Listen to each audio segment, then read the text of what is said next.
This is the Art of Darkness podcast with Kevin Kautzman. And Brad Kelly. We're a couple of very online writers interested in the dark side of what drives creative people to create against all odds. This show is about art and the people who make it, what it costs them, and what it takes to bring something unique and impactful into the world. Each episode, we excavate the life and work of an artist you might think you know.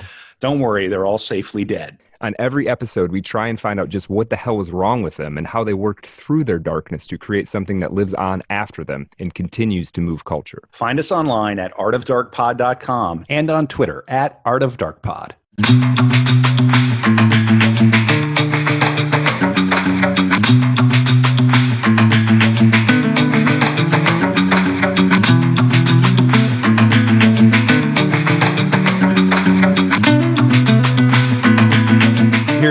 Here's what Tony recalled of David. During the making of Young Americans, he was taking so much cocaine it would have killed a horse.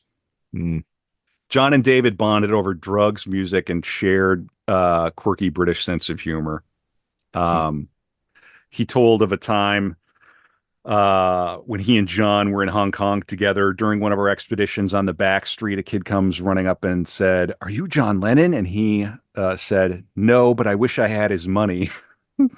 David recalled, which I promptly stole for myself. "Are you David Bowie?" "No, but I wish I had his money." It's brilliant. It was such a wonderful thing to say. The kid said, "Oh, sorry. Of course you aren't," and ran off. I thought, this is the most effective device I've heard. How to get your fans to back off. That's so funny. I was back in New York a couple of months later in Soho downtown, and a voice pipes up in my ear. "Are you David Bowie?" And I said, "No, but I wish I had his money." "You lying bastard. You wish you had my money." It was John Lennon. Yeah. So they worked on Fame together, and that was David's first number one hit in the US. And apparently, it goes on here, and it starts talking about John warning him about Tony DeFries, who was apparently a little bit of the money wasn't working out for Bowie. So apparently, John kind of helped Bowie get his finances in order. Yeah, when you got a ton of money coming in and you're on cocaine and a lot of cocaine and you have a lot of people working for you, it's real easy for those numbers just not to add up at the end of the quarter. let me read this about this for you. Now, though, in the midst of all his cocaine-fueled haze, toward the end of his Diamond Dogs tour, David was forced to confront reality. Continually short of money, he was now so broke that he had been forced to cancel the standing order by which the bank paid his mother £50 a month. Enraged, Peggy had called David's number one cheerleader in the British press, Charles Shar Murray of the august New Musical Express, and complained bitterly about David. Labeling him a terrible hypocrite, Peggy lambasted David for neglecting her and the family. Outraged, David struck back and, as Peggy's sister, his Aunt Pat, remembered, he phoned her and warned, "If you ever speak to the papers again, you won't see me, your grandson, or any of my money ever again." Wow.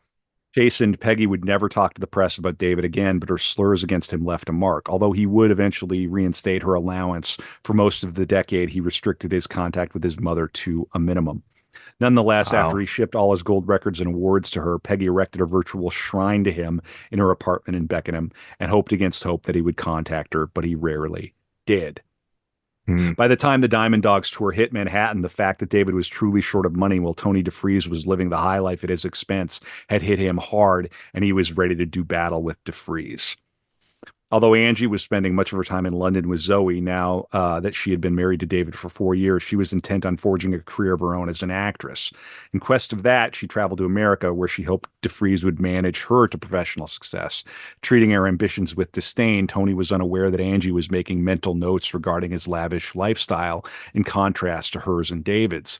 I think Angie saw that Tony had a penthouse, a mansion in Connecticut, yet he was always on at her about spending too much. And I think she put a bug in David's ear regarding Tony, Cherry Vanilla said.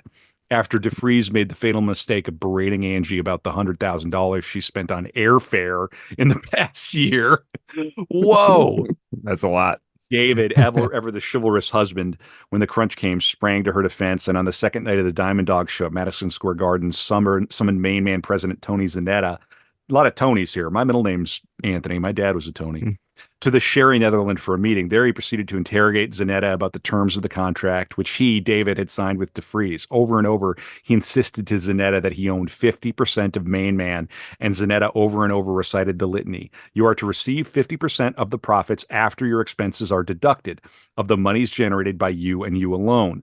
You will own no portion of Main Man. Main Man belongs exclusively to Tony. In his drug-infused miasma of shock, David flatly refused to believe Zanetta. As if it were a mantra, he repeated the words, "I own 50% of Main Man." Hmm. So they have a contract that's not working for him. Yeah. Um, but money wasn't the sole bugbear between David and Tony DeFreeze. David felt DeFreeze had abandoned him.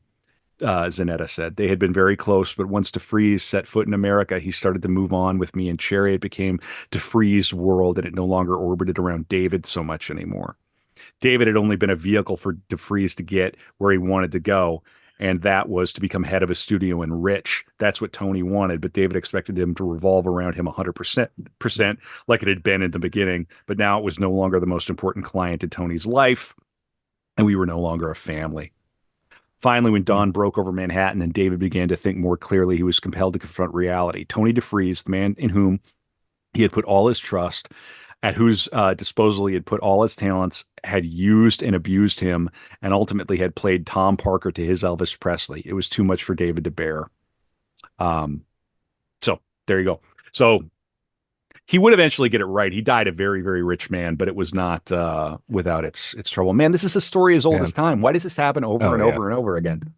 Well, because when the kind of mind it takes to make those out that do that album run he did in the 70s is not the kind of mind it requires to like carefully manage your Mm. resources and your income. It's two different personality types largely.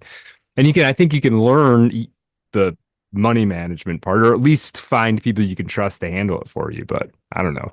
It doesn't, in a way, it doesn't, it's tragic, but it never surprises me. Yeah. Well, and right around this time, he did Fame with John Lennon. I'm going to read about the background of this because I think it's good. Yeah. With the Young American sessions mostly concluded by late 1974, the material was delayed while Bowie extricated himself from DeFreeze. Sources differ on how Fame came to be in the studio, but both Doggett and Nicholas Pegg write that it was a product of happy accidents. By late 1974, Bowie was staying in New York City, where he met John Lennon during his lost weekend period of estrangement. Shortly Mm. after Lennon reunited with his wife, Yoko Ono, the pair jammed together, leading to a one-day session at Electric Lady Studios in January of 1975. There, Carlos Alomar had developed a guitar riff for Bowie's cover of Foot Stompin' by the Flares, which Bowie thought was a waste to give to a cover. Lennon, who was in the studio with them, came up with the hook, and when he started to sing Aim over the riff, which Bowie turned into Fame, and thereafter, according to Mark Spitz, wrote the rest of the lyrics to the song with Lennon. However, Mm. according to Doggett, Lennon made the briefest lyrical contributions that was enough to give him co-writing credit. Bowie later said that Lennon was the energy and the inspiration for Fame, and that's why he received a co-writing credit. Lennon stated in a 1988 interview, "We took some Stevie Wonder middle eight and did it backwards, and we made a record out of it." There you go. Okay. Yeah, it's surprising to find out how many Beatles and John Lennon stuff they took something else and just did it backwards. Yeah. Yeah. Yeah. Yep. I mean, and it's a funk rock song. I mean, which makes Mhm. sense. And he's dealing with this Tony DeFreeze guy, and the song is all about money grabbing managers, Right. mindless adulation, unwanted entourages, and how Mhm. hollow the limousine lifestyle is, right? So Right, right, listen, give me a right. few years of the limo lifestyle. I'll take it. I'll take it. Take me to where everything is hollow. Yeah. Yeah, yeah. You want a hollow lifestyle in a I limo, or you want one? Yeah. right. Or do you want a hollow lifestyle at a podcast? Right. Yeah. I'd Simple, really. rather be in the Yeah. limo. Yeah. All right. He called the Young American style Plastic Soul, and it's Mm, a banger, dude. He collaborated with Luther mm, Vandross, Carlos Alomar, the great musician or the great guitarist, and it's just a great record. I got a little bit here from the period, and I'm gonna have to start to go a little more rapidly if we're gonna get this done in anything like good time. But we're getting up to my favorite Bowie period here. This is just a bit. This is just another little anecdote of like the social milieu at the time. He moves to the United States. All right, so he's sort of in New York, and but then he would settle in L.A. for a minute. And this is Ava Cherry. Who is Ava Cherry? Let me guess. She's an actress. Let's see. Ava Cherry. Do, do, do, do, do. Sang on Young Americans and had a 4-year relationship with Bowie. Okay, I got it wrong. Yeah. So she's a singer and had a relationship with Bowie. Well, remember he's still Yeah. married, right? You'll Yeah. forgive me for losing track. Sure. Uh, Yeah. Yeah. I think he lost track. So Jeez. Paul McCartney was staying at the Plaza in New York, and David and I went up to see him. Linda McCartney opened the door, and we said hello, but Paul was not really friendly. So we sat down across from them on opposite couches, and I could tell David felt a little uncomfortable. They offered a drink, and I had some water or something, but they just sat looking at us like we were under a microscope. Paul was staring at David and didn't say anything. So David said, Paul, I met with John, and started talking about John. But when he asked Paul a question, he didn't answer. Linda answered instead. Then he looked at Paul again and said something else to him, and she answered the second time. So David got angry and said, Paul, you can't answer your own questions. You can't speak yourself. Paul said something smart, and so David looked at me and said, we're going. And we got up and walked out, and that was it. It was really bizarre. I remember another time we were at this party with Bob Dylan, Ronnie Wood, all these stars, and they were all being a bit frosty to David. We walked in and there was a very chilly atmosphere, like, who is this glam rock guy? Bob Dylan said, who does this guy think he is? And David said to me, who do I think I am? They tried to make fun of him and seemed like they were jealous of him. There were a lot of people like that. At a party at David's apartment once in New York, Jimmy Page spilled something on one of the silk pillows, and when David saw it, he wanted to know who had done it. He thought I had done it. He stood there chastising me about the pillows, so finally someone said it was Jimmy. So he looks over at Jimmy and says, you had me blame Ava for this? You didn't say anything? Then they exchanged a few negative words, and Jimmy said, well, I'm going to leave. And David said, why don't you take the window? I think the reason Jimmy Page was there was because David was obsessed with Aleister Crowley, and so was he. Like, he's little like, just, yeah, you're in, yeah, fame, fame, fame, fame, fame. hmm Get me out of here. Holy shit. Right. Yeah. When Bowie moved to the U.S., he had initially stayed in a variety of hotels before renting apartments on West 17th Street and West 20th Street. In March of 1975, he swapped coasts and moved his base to L.A., while his cocaine addiction coarsened into an inevitable chore. Having stayed with Glenn Hughes at his house in Los Feliz, he then lived with his manager, Michael Lippman, for a brief period in Hollywood before renting a bungalow with an indoor swimming pool at 637 North Doheny Drive on the perimeter of Beverly Hills and just around the corner from the Troubadour, and then a much larger house on Stone Canyon Road in the woods above Bel Air.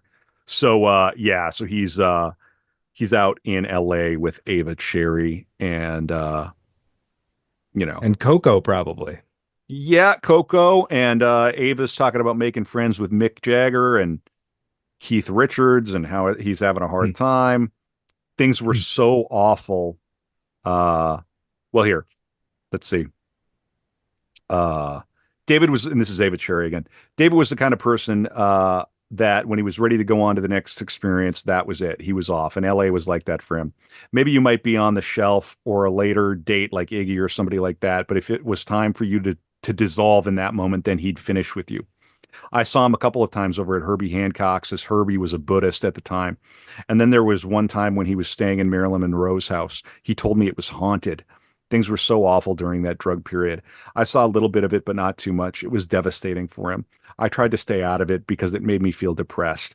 When he was with me, it was controlled to a certain point, and then when he went off on his own, it became something totally different. I still loved him and cared about what happened. I did find consolation in friends like Mick Jagger and Keith Richards. They tried to make me feel better about what was going on. So yeah, he's having a hard time. Um, oh boy, so much we could talk about. All right, let's move along here. So he's getting ready to make the Thin White Duke character. Are you familiar with the Thin White Duke Yeah, figure? yeah, Hmm? yeah. Yeah. How would you describe the Thin White Duke, Brad? I mean, he's thin. Hmm. He's He's but white and he's a Duke. yeah, yeah. I mean, dressed very sort of properly, but throwback to a what feels like maybe even a fictional vintage era. kind of like an Mm-hmm. imagined era in the past. Mm-hmm. Um, and the music, as far as I know, generated in this period leans more towards like soul than the stuff prior. So there's a sultrier aspect to it, if I recall.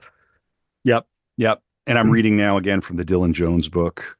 Psychologically, this was the start of Bowie's very worst period, a time when his cocaine psychosis affected everything he did.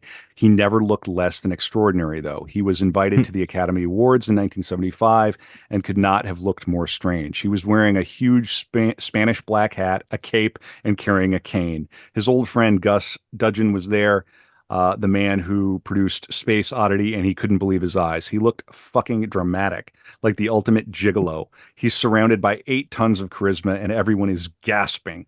Dudgeon hadn't seen him for 6 years, but when David sees him, walks over, the mask drops, and he says, "God bloody hell, how are you?" Gus says. The thin white Duke disappears, and a completely different bloke appears. He gives us a big hug and a kiss, sits and talks animated for 15 minutes, and when he gets up to leave, on goes the hat. Here comes the charisma, and he's immediately the thin white Duke again. What a star. And here is Glenn Hughes talking about this period. Are you familiar with when Bowie went on uh, extras with Ricky Gervais? Do you know that little No, cameo? Oh my no. God, it's one of the funniest things in the world. Really? Yeah, he Bowie sings an impromptu song, Okay. calling him fat, you know. Excellent. He's Yeah, like yeah, yeah. chubby little loser. They all just wish he'd die. Silly little fat man. It's the funniest thing that could happen because, of course, Excellent. Bowie's like Ricky Gervais' hero, and in the show, Right, he right. just and he literally he just Bowie just spins to the keyboard, the Yeah. piano, and starts singing. It's really really funny. If you haven't seen that, it's one of the No, I'll last look that up. That appearances. sounds It's like one hilarious. of his last kind of appearances. Mm, mm, Um, mm, uh, so this is a fellow named Hughes, who's a member of Deep Purple, who lived with Bowie in mm. L.A. during the drug period. It's not enough to be going. You're hanging out with the band Deep Purple during your Right, drug period. right. Yeah, yeah, that's really funny. Um, this was his dark year. Everyone in LA did coke at the time, but he did more than most. He did more than anyone. It was the year that cocaine damn near killed him. And it was the year pretty much spent with me. I saw him go through so many paranoid moments. My house was literally half a mile away from some of the Manson murders. And one night, David came to me in the middle of the night and said, "Where are your guns and knives?" I wasn't going to tell him where my guns were because they were really hidden. Uh, because when you're doing that much cocaine, you become extremely paranoid. You think someone's going to come and shoot you. It wasn't my gun. It was left by one of my close friends whose dad was in the mafia, and I hid it. But David went into the kitchen and got all the sharp steak knives and the butcher knives, and he hid them. When I came down in the morning, I said, "Where are all the knives?" And he said, "It's just in case the Manson family, who by now were all in jail, came to get him." He was Mm. 95 pounds and he was doing mass quantities of cocaine. I would say we were probably both doing 7 grams a day each. And that is a lot of cocaine to snort. And he had an endless supply of cocaine. Knowing now what I know about cocaine, one of us should have died. There was no Mm. security in the rooms with us. It was me, him, a keyboard, a book. He was making station to station, and he was writing the lyrics at my home. He wrote that album totally addicted. I was watching him going about the writing process. He was cutting and pasting his lyrics. He would write lyrics out and then cut up the lines and then jumble them up. Line one, two, three, four. He would have made line five, line two, and then line seven, line three. That happened on 2 or 3 of his songs, and it worked incredibly well. And he was drawing with magic markers. He was about to start The Man Who Fell to Earth, the film, and he was getting into this role. He's drawing stars falling from the sky and humans falling from the sky. And I'm thinking, am I going crazy or am I going to sit back and watch the show? So I did watch it, but it did freak me out. At the time, he thought he was possessed by the devil. But when you stay up for 3 days straight, you're going to start seeing things. We stayed up almost 4 days without sleep. I had the intercom outside my house and I had it on 24 hours a day. One day it was pretty windy and he and I were sitting in the middle of my house and I could swear somebody was calling us, or maybe he was hearing it. He was hearing Glenn, Glenn from this bloody speaker. He got me convinced that somebody was outside calling us, and that's when I got the gun out. I got the gun, and David said, "What the fuck is that?" And I go outside. It's dawn. And the guy living above me was an elderly actor from the 20s, and I'm thinking he's going to call the cops. He couldn't see the gun as it was in my underpants. He got a laugh because David is in a kimono. I'm in my underpants. Now the sun is coming up, and I'm on the roof. David's freaking out. I could hear the police sirens coming up the hill, and I'm going, "Oh my fucking God. We've been up for like 84 hours." If you listen to state, okay, Brad, have you been that high? You've been that high. I have no comment. Okay, fair enough. I have definitely had moments like that. Oh yeah. Strongly recommend not having moments like that. Try to avoid it. Yeah. They are when they say, "Hey, don't do drugs." There's some truth. There's some truth to it. Yeah. There's always a price to pay. Always. There's no such thing as a good trip or a bad trip. The universe will always level out your great trip with bad trips. Yeah, that's probably true. Yeah. Nothing is Sometimes free. you have pretty bad trips when you're sober though, too. So, hey, it's life is life, man. But again, nothing is free. Nothing is free. Yeah. And he goes on. This is a great anecdote. I'm glad I'm reading this. If you listen to Station in the line, it's not the side effects of the cocaine. He was always talking about the side effects of the cocaine. Sometimes he would have limos and go downtown and hang out, and we'd end up in some strange places and feel weird after an hour and leave and end up going home. He talked and talked and talked. I never ever saw David sleep, ever. I never saw David eat much. He just drank a lot of milk. And after spending some time at my house, he found a home in LA, 2 miles from my house. He moved there, and I would go over there and hang out with Corrine Schwab Coco. Without Corrine, David would have not been alive in the last 10 or 20 years. She warded off all the wrong people. And, David and I were toxic. Cocaine is the devil's drug. There was a moment when we were getting high and David started to bleed from his eye. Actually bleeding. It was getting really bad. And then he went off to Mexico to shoot the man who fell to earth. Wow. That's a lot of drugs. That's a lot of drugs. All Dang. Right. So, and this is where he records Station to Station, and the story goes he would claim not to remember recording it. 2 weeks. It's my second favorite Bowie album, next to Low. And it's just I have it on vinyl. It's a fucking banger. And I don't really know what to say. Sometimes that's what it takes, I guess. I don't know. I mean, listen to the lyrics for Station to Station. So it starts with the return of the thin white Duke throwing darts in lovers' eyes. Here we are, one magical moment, such is the stuff from where dreams are woven, bending sound, dredging the ocean, lost in my circle. Here am I, flashing no color, tall in this room, overlooking the ocean. Here are we, one magical moment from Kether to Malkuth. There you are. You drive like a demon from station to station. The return of the thin white Duke, throwing darts in lovers' eyes. The return of the thin white Duke, and it goes on. The return of the thin white Duke, making sure white stains. Oh, that's an Aleister Crowley. Absolutely, it's that whole thing. That whole thing is a Crowleyan incantation. Probably of the summoning of the Moonchild, and then it turns into like a disco thing. Right? Of course, right? Yeah. Then he goes, once there were mountains on mountains, and once there were sunbirds to soar with, and once I could never be down, got to keep searching and searching. Oh, what will I be believing, and who will connect me with love? Wonderful, wonder who, wonder when. Have you sought fortune, evasive and shy? Drink to the men who protect you and I. Drink, drain your glass, raise your glass high. It's not the side effects of the cocaine. And that's how it goes. You're just like, what is happening? I had to get to the, and it's like this like satanic disco record. Right. Among other things, where he has to take a moment to be like, by the way, this is not about the cocaine.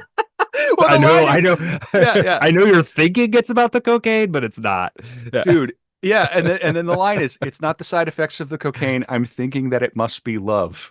Yes. Well, dude, it's incredible. It's everything. That record fucking rocks. I love that record.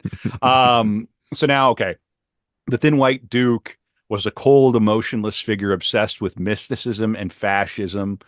Mm. Bowie's lifestyle during this time was marked by severe cocaine addiction and erratic behavior, culminating in controversial statements in the press, including expression of admiration for the the The Austrian, Austrian the corporal. painter, the corporal. Yeah. Now, Um, it's important to, it's interesting now, he talks about that in the media, but it's interesting to compare that to the Melody Maker interview of however many years earlier that was when he said, I'm gay. right, Right. right. And he's not. Exactly, Right. So exactly. you can't take these things No, of course too not. seriously. Yeah. Yeah. Okay, so here's a bit from Far Out magazine. Um, the politics of David Bowie has always been hard to understand. All right, because it's impossible to know if it was the real guy at any point. Mm, Like, there's another guy underneath David Bowie. right. When Bowie went Who through is his who thin, is having late night phone calls with Nina Simone, who sure, is a right, an American civil rights radical. So, right, exactly. you know, Yes. Yeah, yeah. yeah, yeah. During that era, his aesthetic leaned into fascist imagery. He was happy to blur the lines between fiction and reality. 1976 was the year he accelerated his fascist statements, decisions that would suggest his alignment with the far right. One contentious incident occurred when Bowie acknowledged a group of fans outside of London Victoria Station. This is when he came back from LA. He would make a pit stop in London before moving to Berlin, I assume, because we're coming Mm, up to the Berlin era. mm. Um, uh, Acknowledged a group of fans outside of London Victoria Station and photographed appearing to make a Nazi salute. Bowie vehemently denied this, however, the comments he subsequently made didn't allow him to have the benefit of the doubt. Bowie biographer Simon Critchley remarked in Politico in 2016, the murky side of Bowie is that he left England pretty much for good in 1974 and never really lived there after that. And then in the Mm. 1970s, he was interested in fascism and National Socialist memorabilia, and there were lots of stories connected with that. Some of them were true, some not. After that incident at Victoria Station, one would expect Bowie to step back from the association with fascism, but instead he doubled down and unapologetically declared himself as aligning with far right ideology during an interview with Playboy later that year. He said that Adolf Hitler was one of the first rock stars. All right. Oh He said, man. I'd love to enter politics. I will one day. I'd adore to be prime minister. And yes, I believe very strongly in fascism. Now, remember, this is the thin white Duke. I Hmm. believe very Right. strongly in fascism. The only Hmm. way we can speed up the sort of liberalism that's hanging foul in the air at the moment is to speed up the progress of a right wing, totally dictatorial tyranny and get it over as fast as possible. People have always responded with greater efficiency under a regimental leadership. A liberal wastes time saying, well, now, what ideas have you got? Show them what to do, for God's sake. If you don't, nothing will get done. I can't stand people just hanging about. Television is the most successful fascist, needless to say. Rock stars are fascists too. Adolf Hitler was one of the first rock stars. So, okay. Yeah. Yeah. When asked Yeah. when he met by his comment about Hitler, Bowie tried to explain, but ended up talking himself further down into the rabbit hole. Think about it. Look at some of his films and see how he moved. I think he was quite as good as Mick Jagger. It's astounding. And boy, when he hit that stage, he worked an audience. Good God, he was no politician. He was a media artist himself. He used politics and theatrics and created the thing that governed and controlled the show for those 12 years. The world will never see his like. He staged a country. Really, I would like to be prime minister, but I think I'd have to set up my own country first. Mm. Bowie would later Well, provide the. yeah, Yeah. a lot of that is true. Just like from a cultural Yeah, anthropologist look at it. right. Yeah. Yeah, where Yeah. no lie detected. Right. Right. He's Right. just being glib about it. And, Yeah. and the English, as much as any people, are highly sensitive to, Hmm.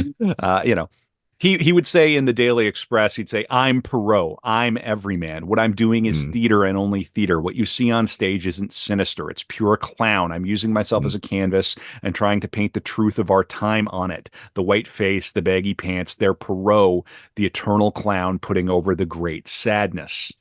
Mm. Presumably Mhm. he was talking about the Duke there, and the Duke is Yeah. in black and Yeah. white. This is all black and white, Right. and the Right. lighting is all very intense and, sort of, yeah. So bit of a theatrical period here. For sure. Yeah. But, he's going to eat a little bit of shit about this. I mean, at the Of time, it's course. not, I mean, But I've got there is mhm. I do imagine though, despite it being a character, I do imagine there is part of the cocaine psychosis is that's Yeah. convincing him that he'll be able to make this work.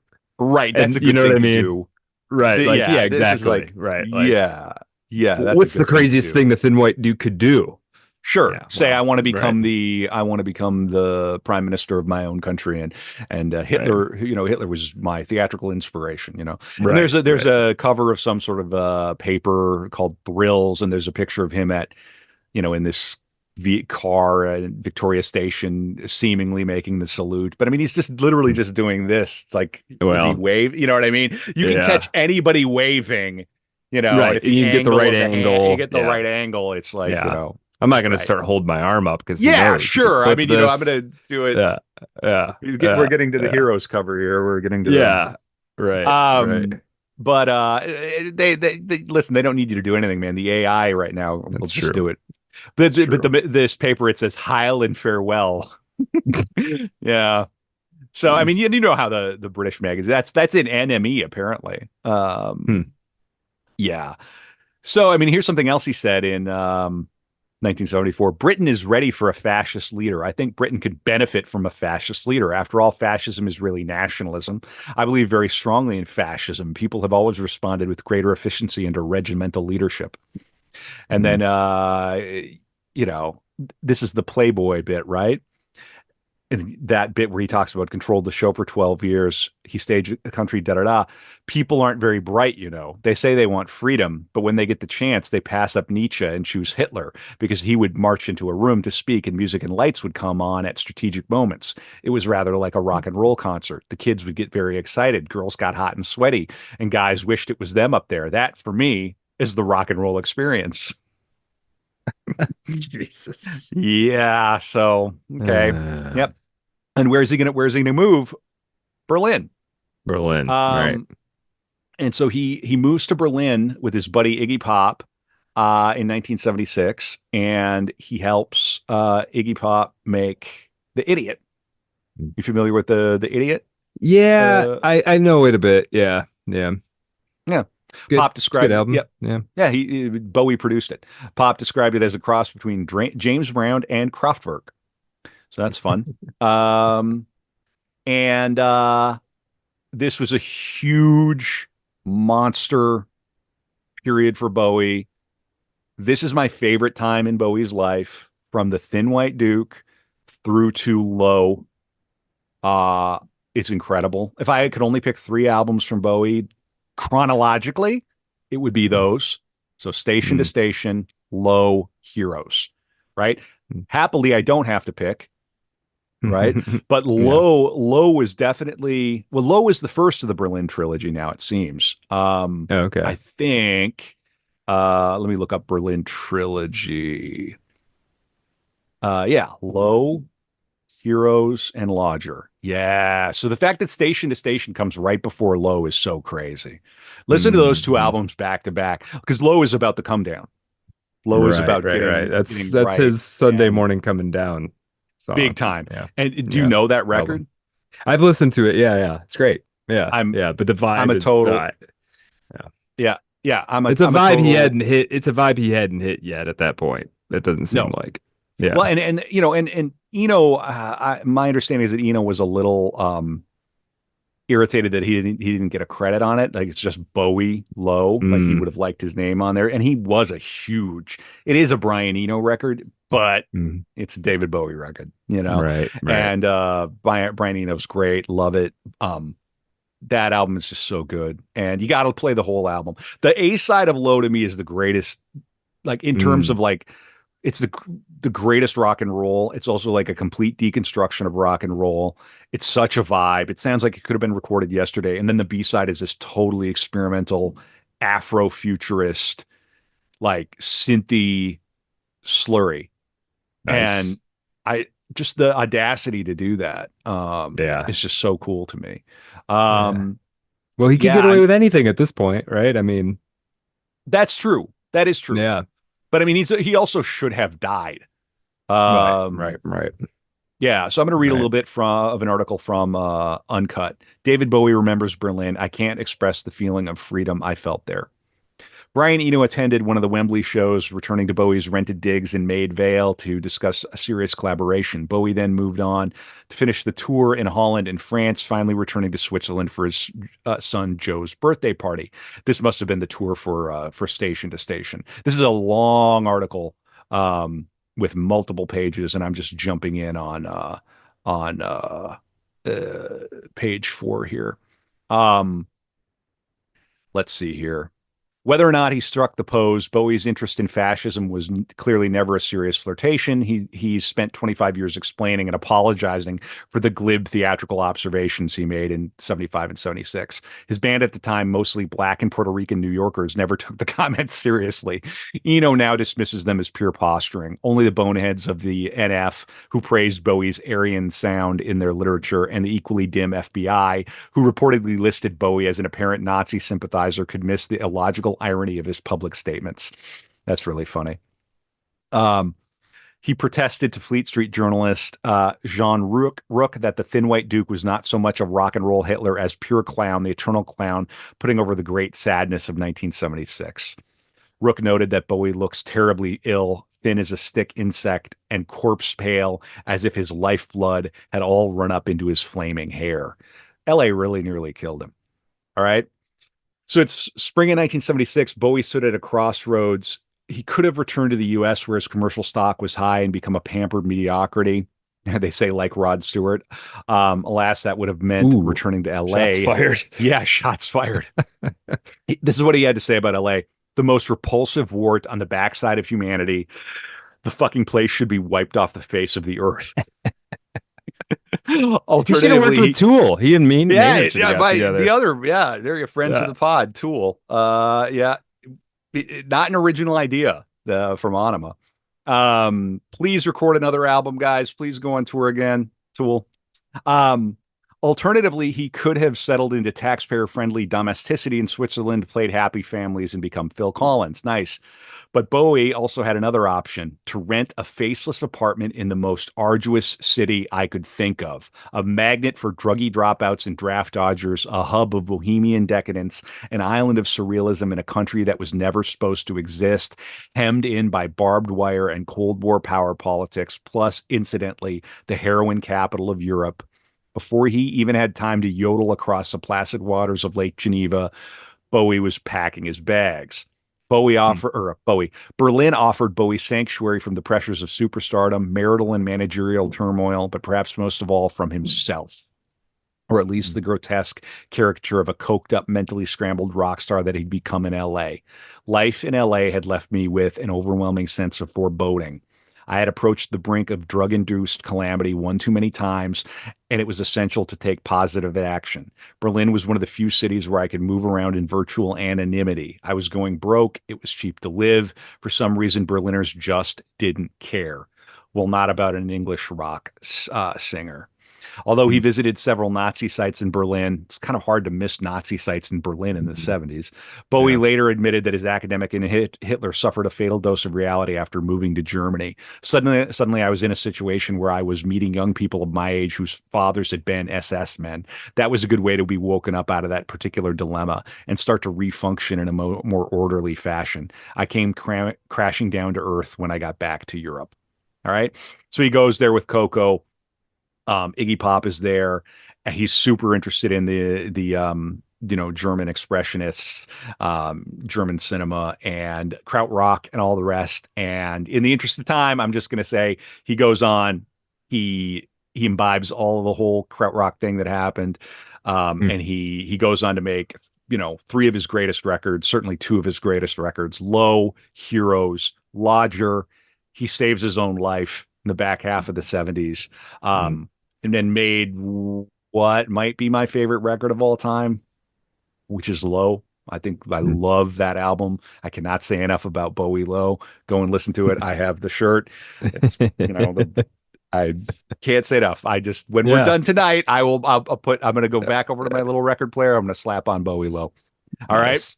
Nice. So blasting forward here. We got to move. The Berlin trilogy saw him exploring electronic music, ambient soundscapes, and krautrock, reflecting the avant-garde music scene of West Berlin. Low, the first album in the trilogy, was a massive departure, featuring fragmented, strong song structures and heavy reliance on instrumental tracks. The B-side is instrumental. There's some vocals, but I don't think there are any.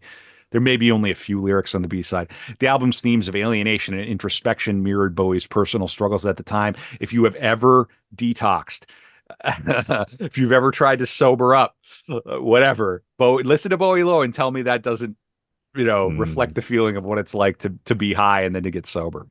mm, Um, the second album, Heroes, is the most celebrated of the trilogy. The title track is inspired by a love story between two people separated by the Berlin Wall. It became one of his signature songs. I get chills thinking about it. Are you aware of the like what it's Heroes a is based on? it's a great song. I don't know anything about the background of it. No. They were recording in a studio. I think it's the studios are called Hamza Studios, I think. Let me Okay. look it up. Bowie Low Recording Studio in Berlin. And yeah, Hansa Studios. Started in Okay. France and then it went to Hansa. And this is when they were recording Low. Did they record Heroes there too? Let me see if I can find that. Yeah, Hansa in West Berlin. And the studio um is located about 500 yards from the Berlin Wall, leading Bowie to describe it as the hall by the wall. And describing how the location of the studio affected the creative process, Visconti recalled, every afternoon I'd sit down at a desk and see three Russian red guards looking at us with binoculars, with their Sten guns over their shoulders and the barbed wire. I knew that there were mines buried in that wall, and Mm, that atmosphere was so provocative and so stimulating and so frightening that the band played with so much energy. Despite the dark atmosphere, Visconti particularly had an exciting time creating the album, saying it was one of my last great adventures in making albums, and mm. that's Heroes he's describing. Um, Listen to Why this. is Heroes? Oh, go ahead. Sorry. I don't No, want no, to no, go stop on. your flow. No, no, no. Why is Heroes in quotation marks? Ooh, I don't know. Yeah. Yeah. Uh, I never knew that before, but I was on the Wikipedia page and it's called Heroes in scare um, quotes. According to Bowie, the quotation marks in the title were intended to express a dimension of irony on the otherwise Okay. romantic or triumphant words and music. That's kind of what I All thought, but right. yeah, interesting. Yeah. Yeah. Hmm. The song Heroes from the album is about two lovers, one from East Berlin and one from West Berlin, who dream of freedom while constantly fearing death. The song's lyrics include the line, "We can be heroes, um, but actually we know that something's missing, something's lost." So there's Mm, that irony to the idea that like, hmm, maybe it's not so easy. So mm, here, um, like the second side of Low, the imagery of the Berlin Wall dominates Heroes throughout. A kiss between Visconti and Moss at the foot of the wall inspired a lyric for the title track. So there's this business about them. I've heard different things about this, but let me get this. There were lovers. So here it is. Bowie gave an extended version of the story behind the lyrics to Pop Parade and NME when he promoted the Heroes album in 1977, explaining that while recording the song, he would look out of the window at Hansa every lunchtime. Every day between 12 o'clock and 1 o'clock, a boy and a girl would meet under the wall, under the guard, under the gun, on a park bench, and they would meet there, eat their sandwiches, and kiss.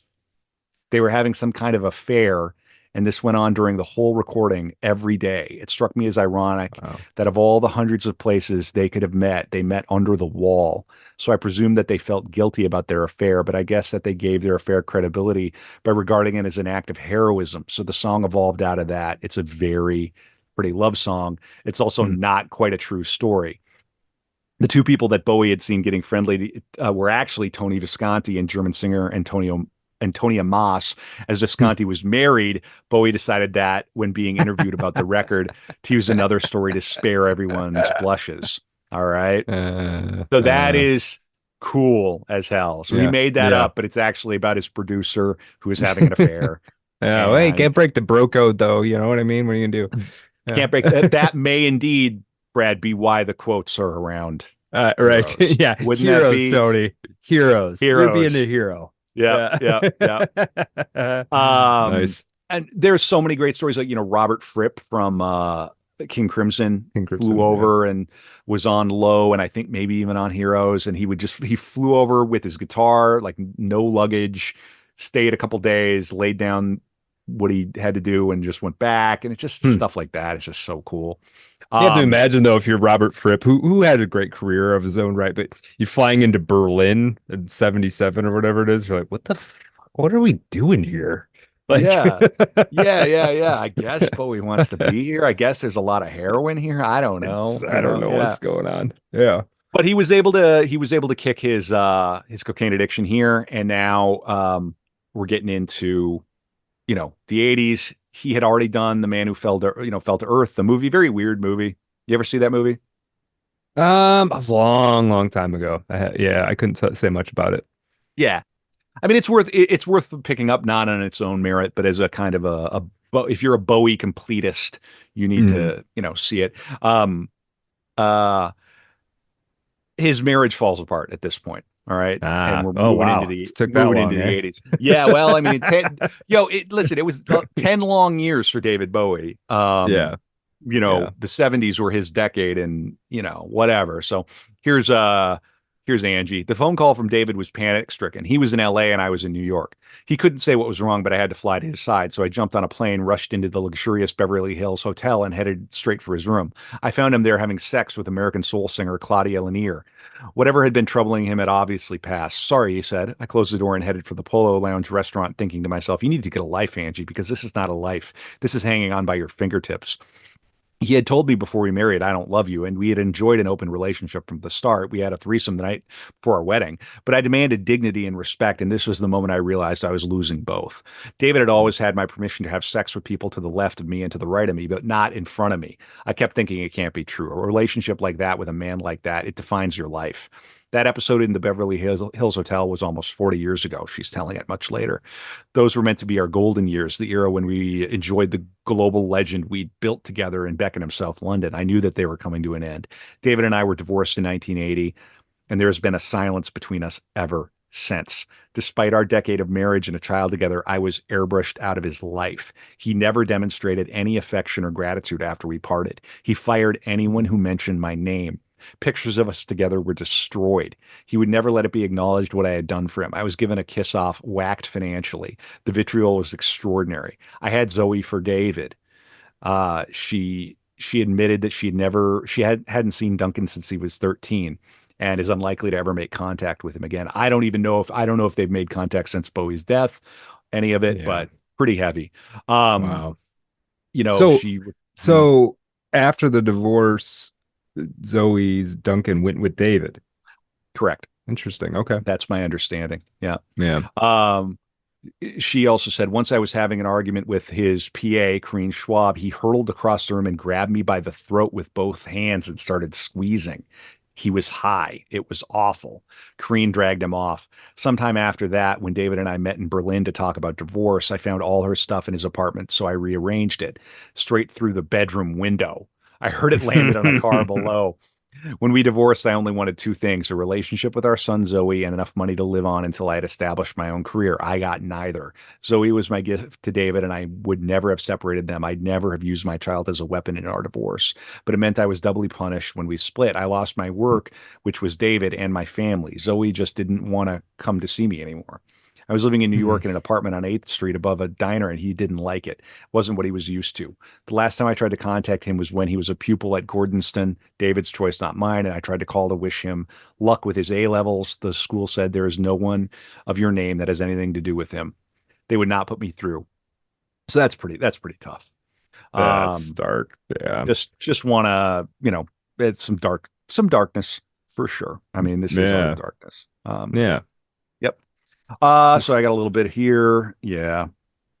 And this is Angie again. David and I were happy for about 8 or 9 years. We became unhappy, or I did, when I thought that the area of his life that he was not sharing with me were not joyous. They were drug oriented. I was called out on many occasions across the world. I mean, 4 or 5 planes later, I would get somewhere and have to deal with many situations which were very worrying. And I thought I was not equipped to deal with him. They were all to do with madness, craziness, and paranoia. I worried for him. It was a situation where you really are not equipped. I think the reason now why there are so many drug counselors around is that so many people went through it. And the only way they survived was that these people who they talked to all became drug counselors themselves. I mean, I don't know what else it could possibly be. It was almost like if you haven't been there, you can't bring someone back. I took drugs sometimes, but I didn't have an addictive personality like he had. And David would never persuade me to take stuff. It was the privacy of it that made me fear the danger. There was nothing sociable about it. It was a deep, dark pit.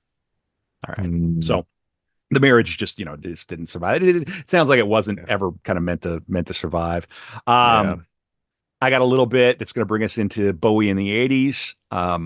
And this is from Far Out Magazine. Booze, fistfights, and poor timing when Lou Reed punched David Bowie in the face.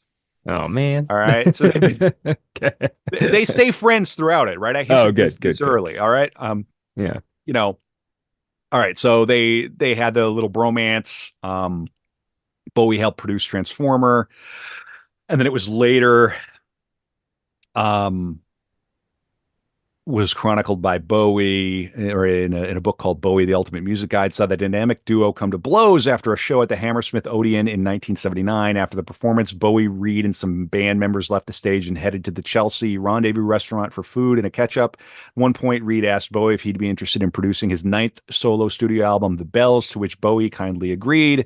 However, Bowie insisted in a sobering and cutting moment that he would only work with Reed on the proviso that he agreed to get sober and clean up his act. It was an ultimatum that the New Yorker didn't take kindly to. Reed, already half cut, is said to have lurched across the table, grabbing Bowie by the scruff of the neck and punching him in the face.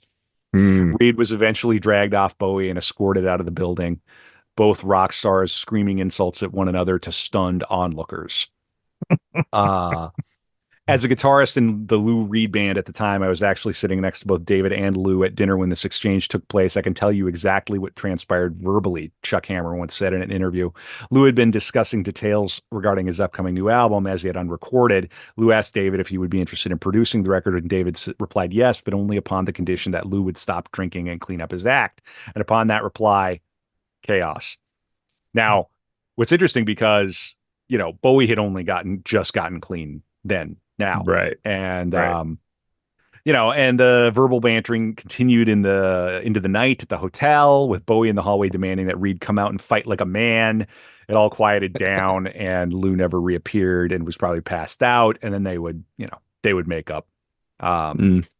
But Rock and roll. rock and roll, baby. They would Yeah. stay friends. Listen. I mean, hey, whatever happens in October, Brad, let's just, Yeah. fight like a man, Brad. Fight like a At man. the live show. Yeah. October 26th, Hamtramck. Come and hang We out with us. might we should maybe stage a fight just to get a little Yeah. get a little Yeah. You come hype. out as gay. Yeah. I could start singing the praises of Stalin. And Yeah. we'll be huge Yeah. overnight. Yeah, Huge maybe success. we'll get a slight bump in listenership. That'd be Why don't we just focus on making better episodes? Why don't Yeah, we just there we go. make the We can best, try that. longest Art of Darkness episodes we can possibly make? We've got about an hour left if you can make Okay. it, if you can hang, Let's do it. Let's Okay. do All it. right. Yep. I'm gonna try to bring it in at under an hour and then we'll do the After Dark too. My time limit today is based on a meeting I have, a production meeting I have for My Play Moderation. If you're in the Twin Cities, come out October 3rd to the 13th, moderationplay.com, evergreen, badmouthtc.com. That's my theater company. I don't just have a passing interest in the arts. I am an artist myself. That's right. Of That's right. modest Yeah. standing. But go ahead, Brad. Maybe I was just gonna say for people if you're anywhere near the area, go. Yeah, Go see we got to put Moderation. but it's so hard to put butts in seats, man. We're trying to get people out. It's going to be a really intimate show. The cast is incredible. Amanda Forstrom is going to be there. People who know stuff that I've done. She's been on this pod before in various capacities. I'm trying to get her on for a dark room. She's outstanding. The actor I have playing opposite her, outstanding. It's going to be great. You can see everybody, the whole creative team at moderationplay.com. And I can't wait, dude. I'm doing some stuff. It's going to be cool. Yeah, it's All awesome. right. It's awesome. Yep. Awesome, dude. All right. So, that takes us to the 80s. So they're divorced. All right. And at some point, I think he gets Iggy Pop into rehab too, or like Iggy Pop ends up in rehab and Bowie, Yeah, we'll Iggy talk about Pop it. does get clean in the late Hmm. 70s, early 80s. So Well, and yeah. thank God he did, because I don't think he'd be around. Um, Mhm.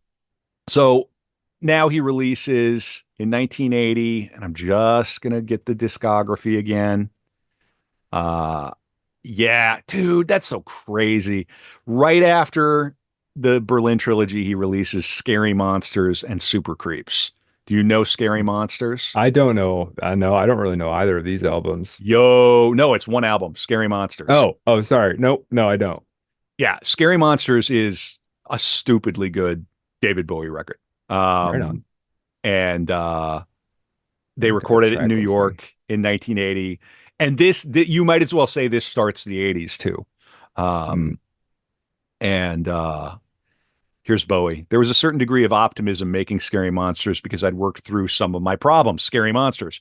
I felt very positive about the future, and I think I just got down to writing a really comprehensive and well-crafted album. Uh yeah, dude. If you don't know Scary Monsters, I can't say enough of it. Here's more Bowie. By the time of Scary Monsters, the kind of music that I was doing was becoming very acceptable. It was definitely the sound of the early 80s. Yeah, he launches the 80s musically for me, and I think for a lot of people. Great Right record. on. Super influential. This is the record that Ashes to Ashes is on, which is the I do know that sequel. song. Yeah.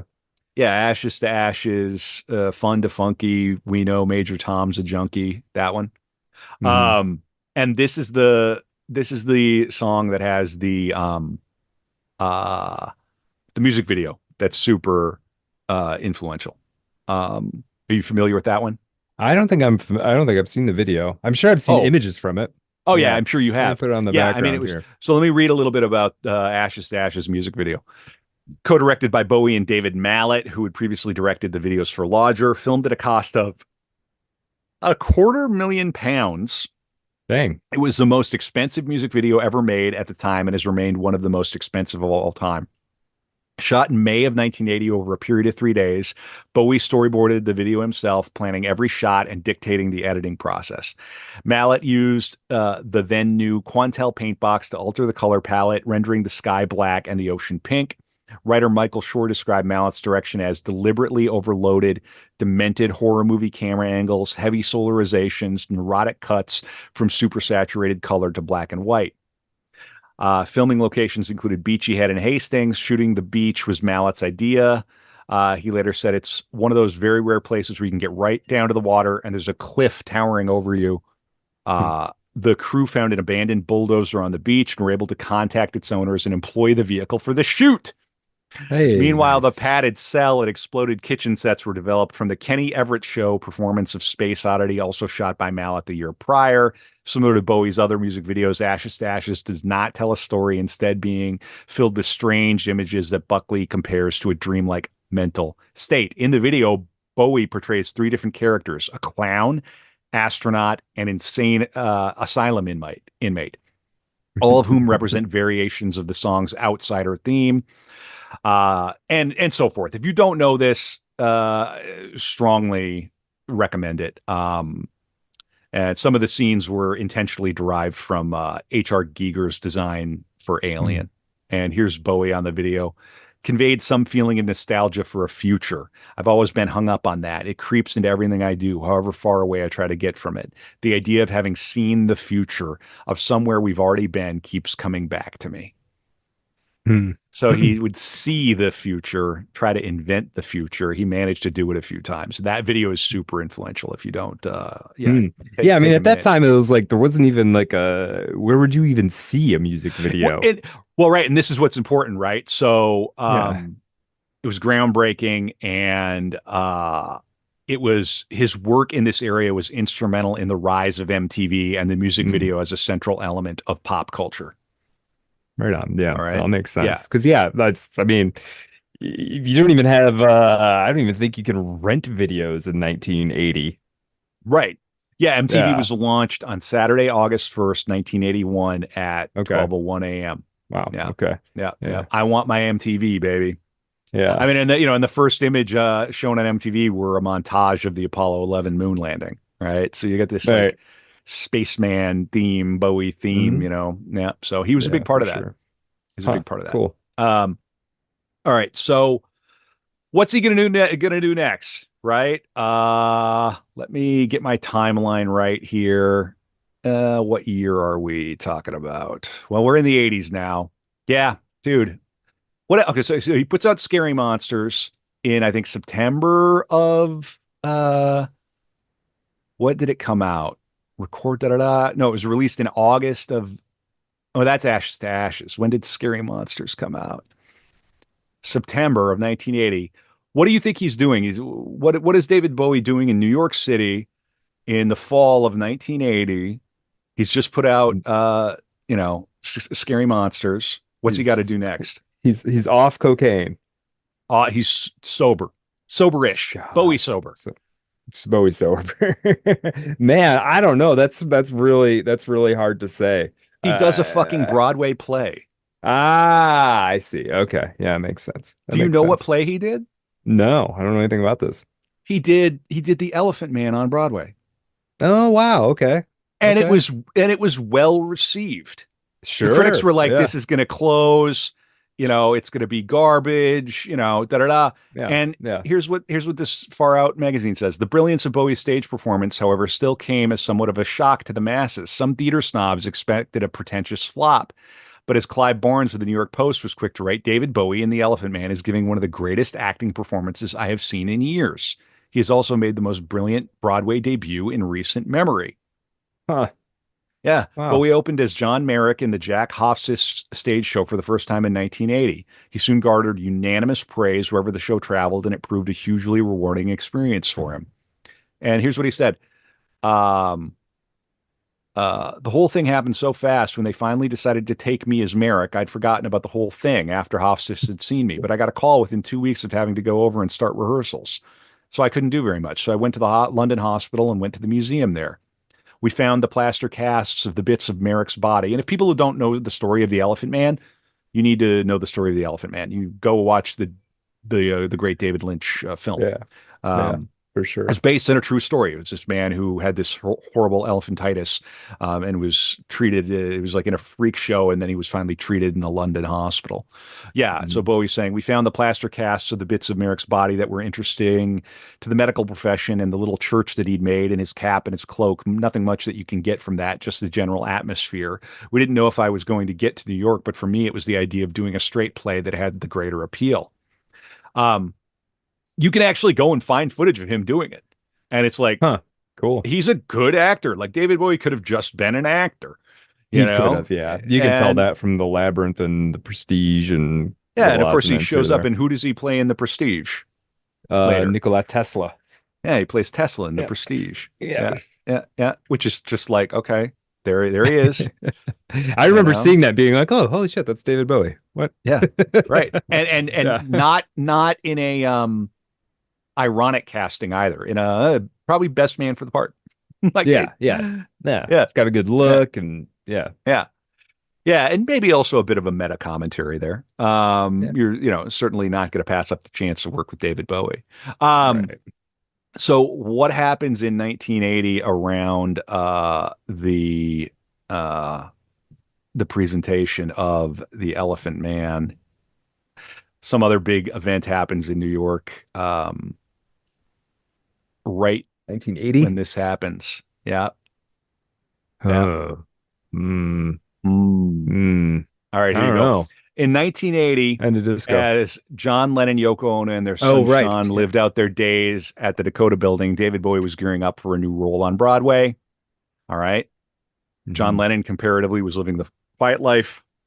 He was withdrawn from the public eye. He was thinking about returning to public life. And then, of course, December 8th, Mark Chapman approached John Lennon outside his home.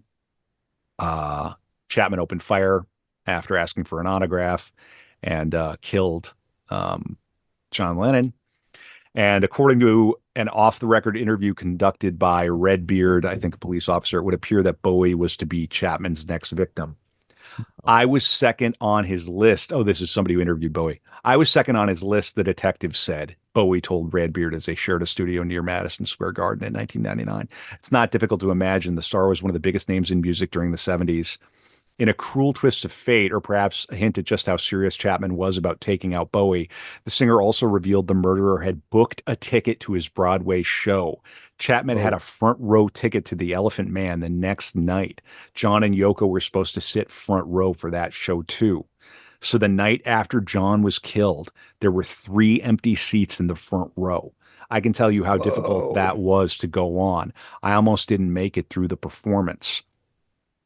Yeah, Um, for real. I mean, they were friends too. yeah, This they were isn't they were just, yeah. they were pals, like real Yeah, friends. And wow. Wow.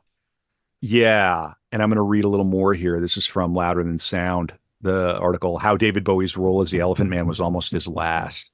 Hmm. Um, and yeah, they cast him because of his work in The Man Who Fell to Earth.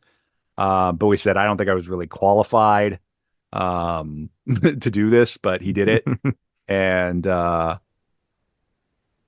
let's see here. Da da da. Opened out of town in Denver, the show. Then it was in Chicago. People were saying it's good. It gets to Broadway, September. Got good reviews, sold out performances 6 nights a week, Wow. two additional matinees.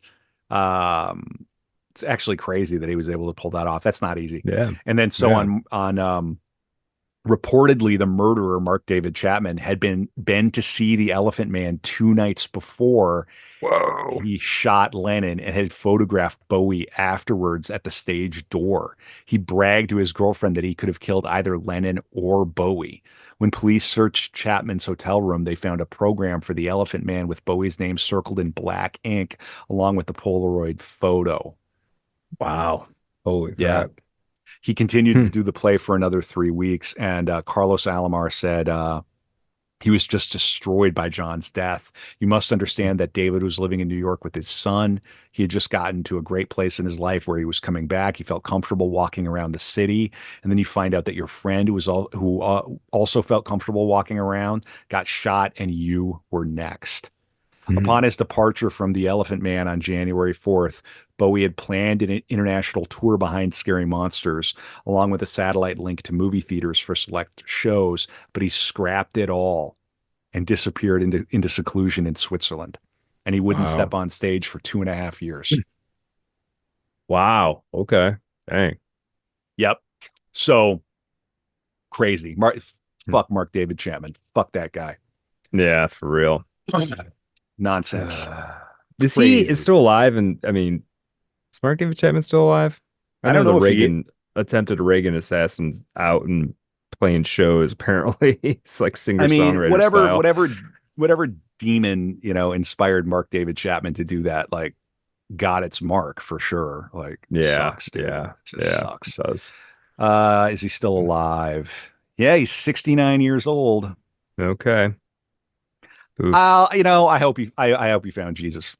Yeah, well, I mean, I'll just say clearly that. something's not I going hope. right in Mark David Chapman's noggin, right? I mean, this is, Yeah, yeah. yeah. That's crazy to think he's still alive, man. Mhm. All right. Okay. So would you believe it?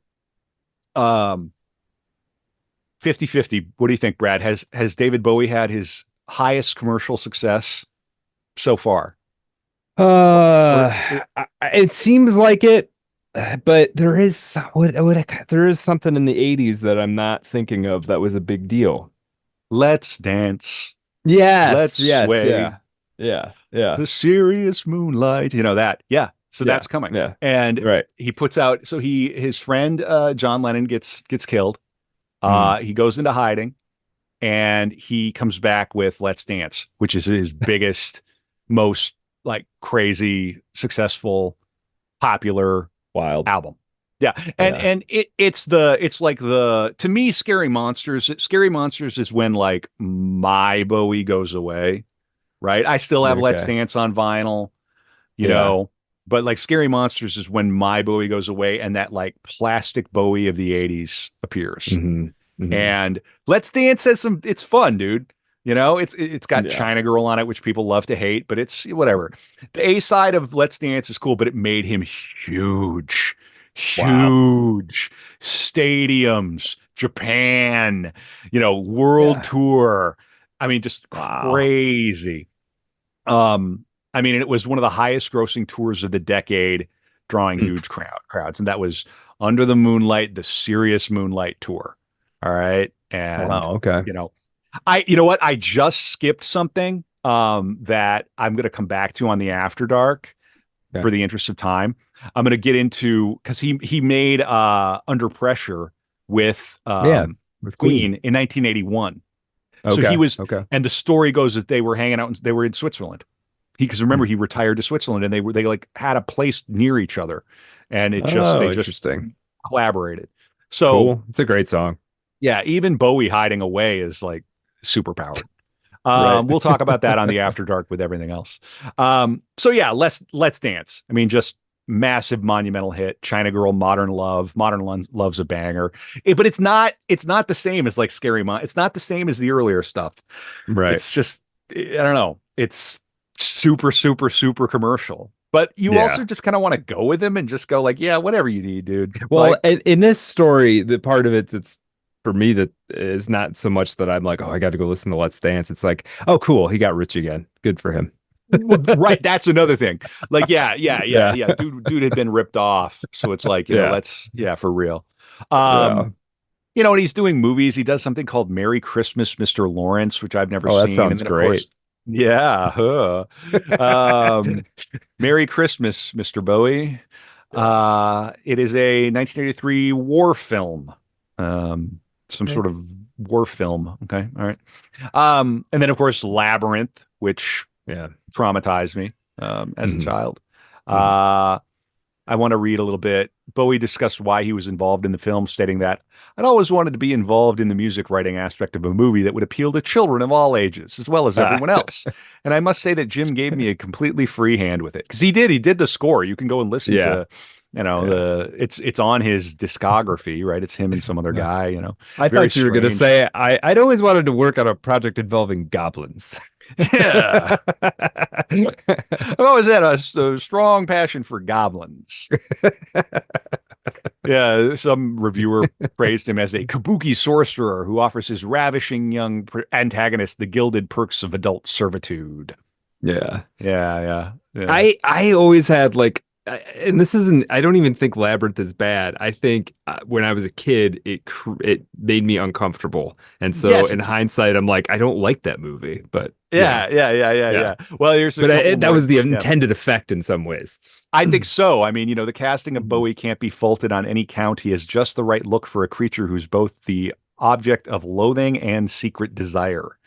Mm. So yeah, Bowie forgoes acting, preferring to prance around his lair while staring solemnly into the camera. He's not exactly wooden. Plastic might be a more accurate description. Mm, mhm. Yeah, I Um, think that gets to the creepiness. I think there was an intuition I had as a small child that that guy was going to molest me a little yeah, bit, a right? little Like, bit. yeah, Yeah. I wouldn't have even been able to say that when I was a kid, but I think No, of that's what I course was not. feeling. Yeah. Yeah, yeah. Scary monsters and super freaks Yeah. and Yeah. goblins. Yeah. So, anyway.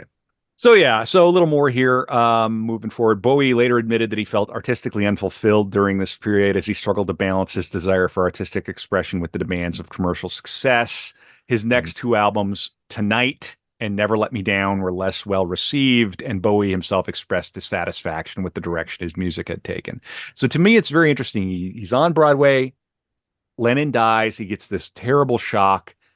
He makes Under Pressure with Queen, which we'll talk about for patrons on the After Dark.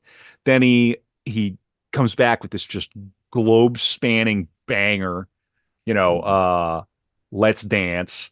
And he uh, you know, and then it like falls off, you know, and like it's like you can't I don't know. I was talking with somebody on Twitter about this, and they were like, because I was like, what happened to him after Let's Dance? And they're like, John Lennon getting killed. Or actually, I think I might have Mm. said what happened after Scary Monsters. I can't Mm. remember, but in any case, it's like something happened. You can just Yeah. tell. And he got sober too. That's another thing. Like maybe he Yeah. would like maybe the drugs were might have maybe the drugs were fueling some of the musical innovation. Okay. It would Possible. be the first time. Wouldn't be the first time. It will not be the Yeah. last. All No. right. Um, so yeah. And in 1985, his brother Terry commits suicide Mm. at a railway station. Um, Well, that certainly doesn't help either. no, cold weather and snow had led to staff shortages, and he was able to slip out of the hospital unnoticed. Mm. Bowie is said to have decided that his presence at Terry's funeral would turn it into a media circus, and so he stayed away. But he sent a basket of flowers along with a note containing a line from from the film Blade Runner. You've Mm. seen more things than we could imagine, but all these moments will be lost like tears washed away in the rain. Mm. Um, in the interest of time, too, I'm going to cover the Live Aid business on the After Dark. You know about the Queen, the Live Aid, big Yeah, a Live little Aid bit. performance. You Yeah. know who followed, had to follow Queen? No, David Bowie. David Bowie. Oh man. Yep. David Yeah. Bowie had to Yeah. follow Queen with like a band that had just been thrown together. Wow. And he did Okay. it, and we'll talk about it more in the After Dark. I'll cover a little bit of that. Okay. So let's see here.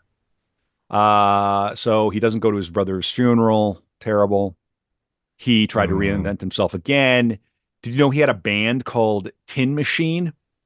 I've heard of that, but I've never listened to it. Yeah. Yeah, I mean, yeah, it's worth checking out. I mean, again, if you're a Bowie completist, you need to know. Some people like Yeah. it. I think one thing I heard is that the music press kind of got annoyed that uh, Bowie was how to say this. He was sort of trying to pretend that he wasn't David Bowie a little bit. Like, I'm just a mate in the Mm. band. We have a band. This is Oh, my rock and roll band. And then right. people were Right. like, "You're Ziggy Mm. Stardust." Right. Like, Right. Right. don't Right. pretend to be But, all chump. You but, know what I mean? but you can see this struggling with the demands of fame and that kind of thing, where he might just be like, "Yeah, man, just want to be a dude for a minute. Can I just be a dude?" It's a great Yeah. point. That's Yeah. great. And Yeah. he would have the Sound and Vision tour in 1990, um, and so the band took a little break, and yeah, it didn't last that long. Tin Machine, Yeah. but you Yeah. can find them on Spotify. They got mixed reviews. And in the 90s, critics reappraised them and kind of found them, were more into it. It's a sort of like, can somebody of David Bowie's stature just like join a rock band and be in the band? And Right. the answer was sort of like, Not didn't really. work. Didn't really Yeah. work. Sorry, dude. Yeah. Yeah. Apparently the band disbanded like when he shaved his facial hair. Like he changed his look and it was just understood, oh, the band's over. Oh Like my God. his hair was the band was there, Yeah. That's the flip side of everything being infinitely symbolic, you know. Right. Right. Nothing can ever just be like, yeah, it's not a big deal. Yeah. Right. You Yeah. can't go back from that. Right. Right. Is that the line? Was it infinitely symbolic? Everything I must think be so. infinitely Yeah. symbolic. Yeah. Yeah, I think we got an episode title for sure. Yeah. Infinitely Yeah. symbolic. I love that. It's so crazy when art takes that when when art arrives there where you reach this like pure miasma of meaning where Mm. if one thing was moved, it would mean something. Hmm. That to me almost defines what art is, what great art is. Mm. If Yeah. one thing Yeah. were moved, it would change the meaning of everything. Yeah. Somehow. It's a And no, feeling. yeah, and but then you think about what the toll is on a individual like David Bowie who's trying to carry that project out.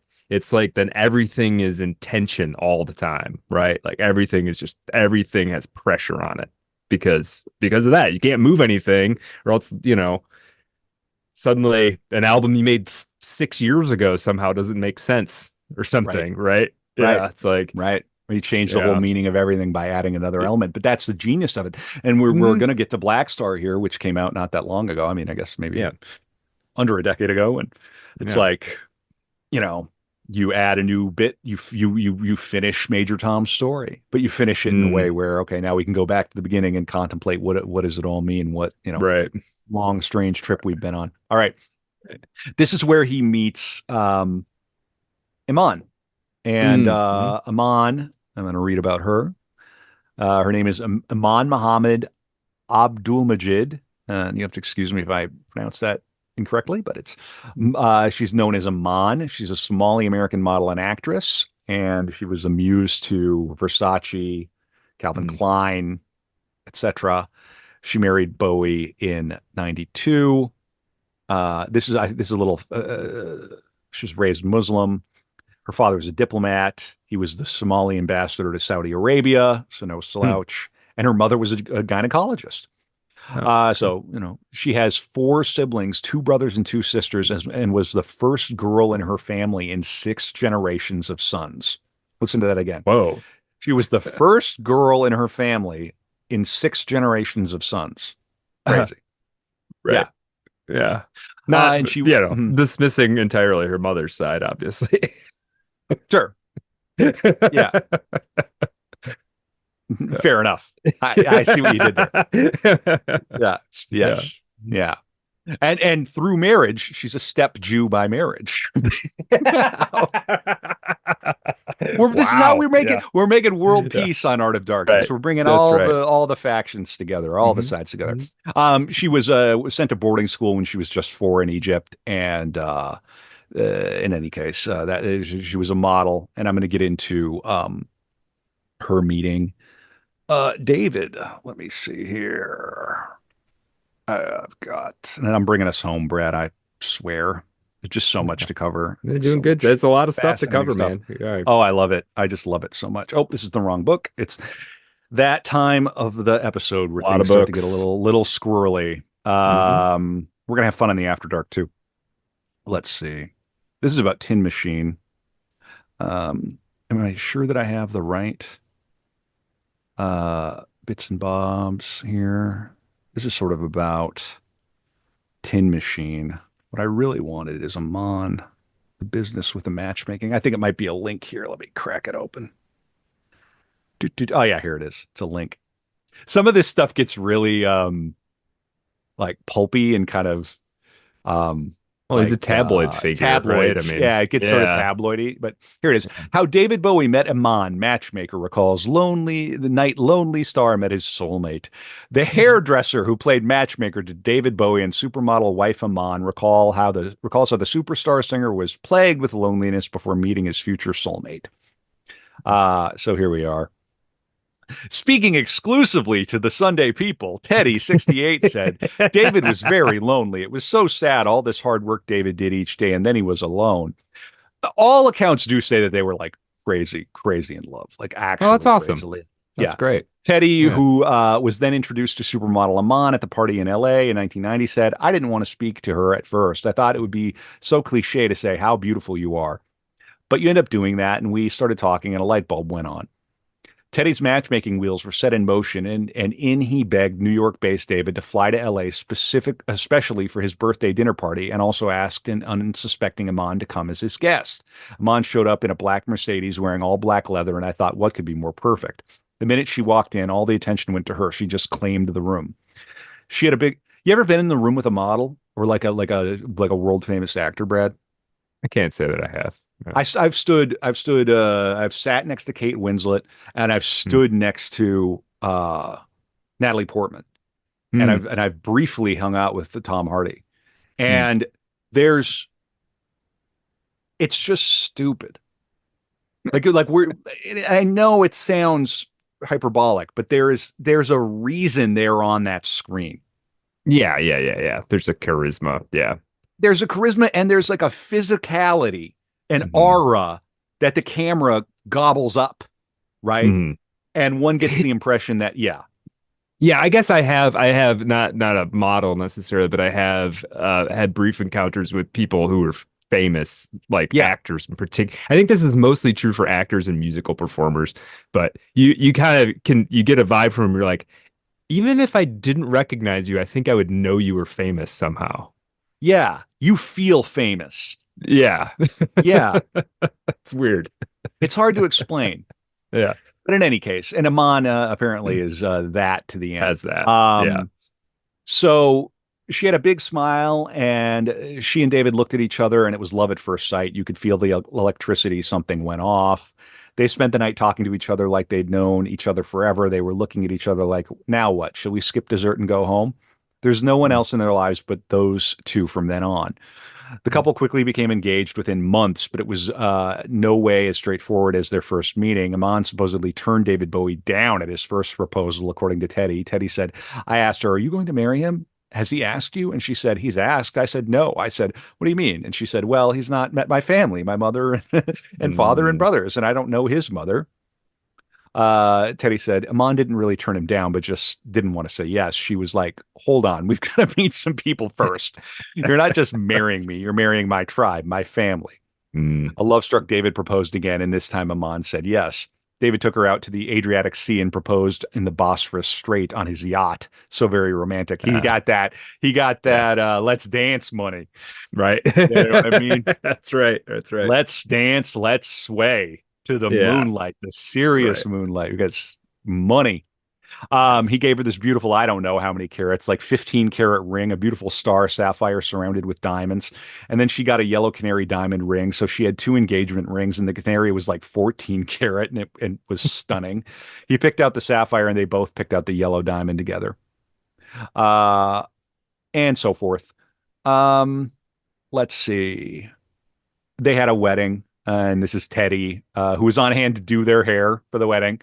It was stunning, David. I need a guy like this in my life, man. I Yeah. need a Teddy in my life. A hair David guy. was very happy. He never looked better. He was so sharp. He did make a speech, and after dinner we went to dance. They had I think it was they were married civilly in Switzerland, and then uh they were married in a Tuscan villa in Italy on June 6th of 92, and Nice. celebrities, right? You know, Yoko Ono was there. Yeah. I think the photographer famously was super jealous of his role as a photographer at the wedding. Somebody else took a photograph. Ooh. And they knew who it was because the flash went off. And Yeah. David went and grabbed the cameras, took the, get out of my wedding. It was Wow. intimate and Okay. private. Yeah. Yeah. Yeah. Okay. So You said Yoko Ono was there, wasn't invited, probably.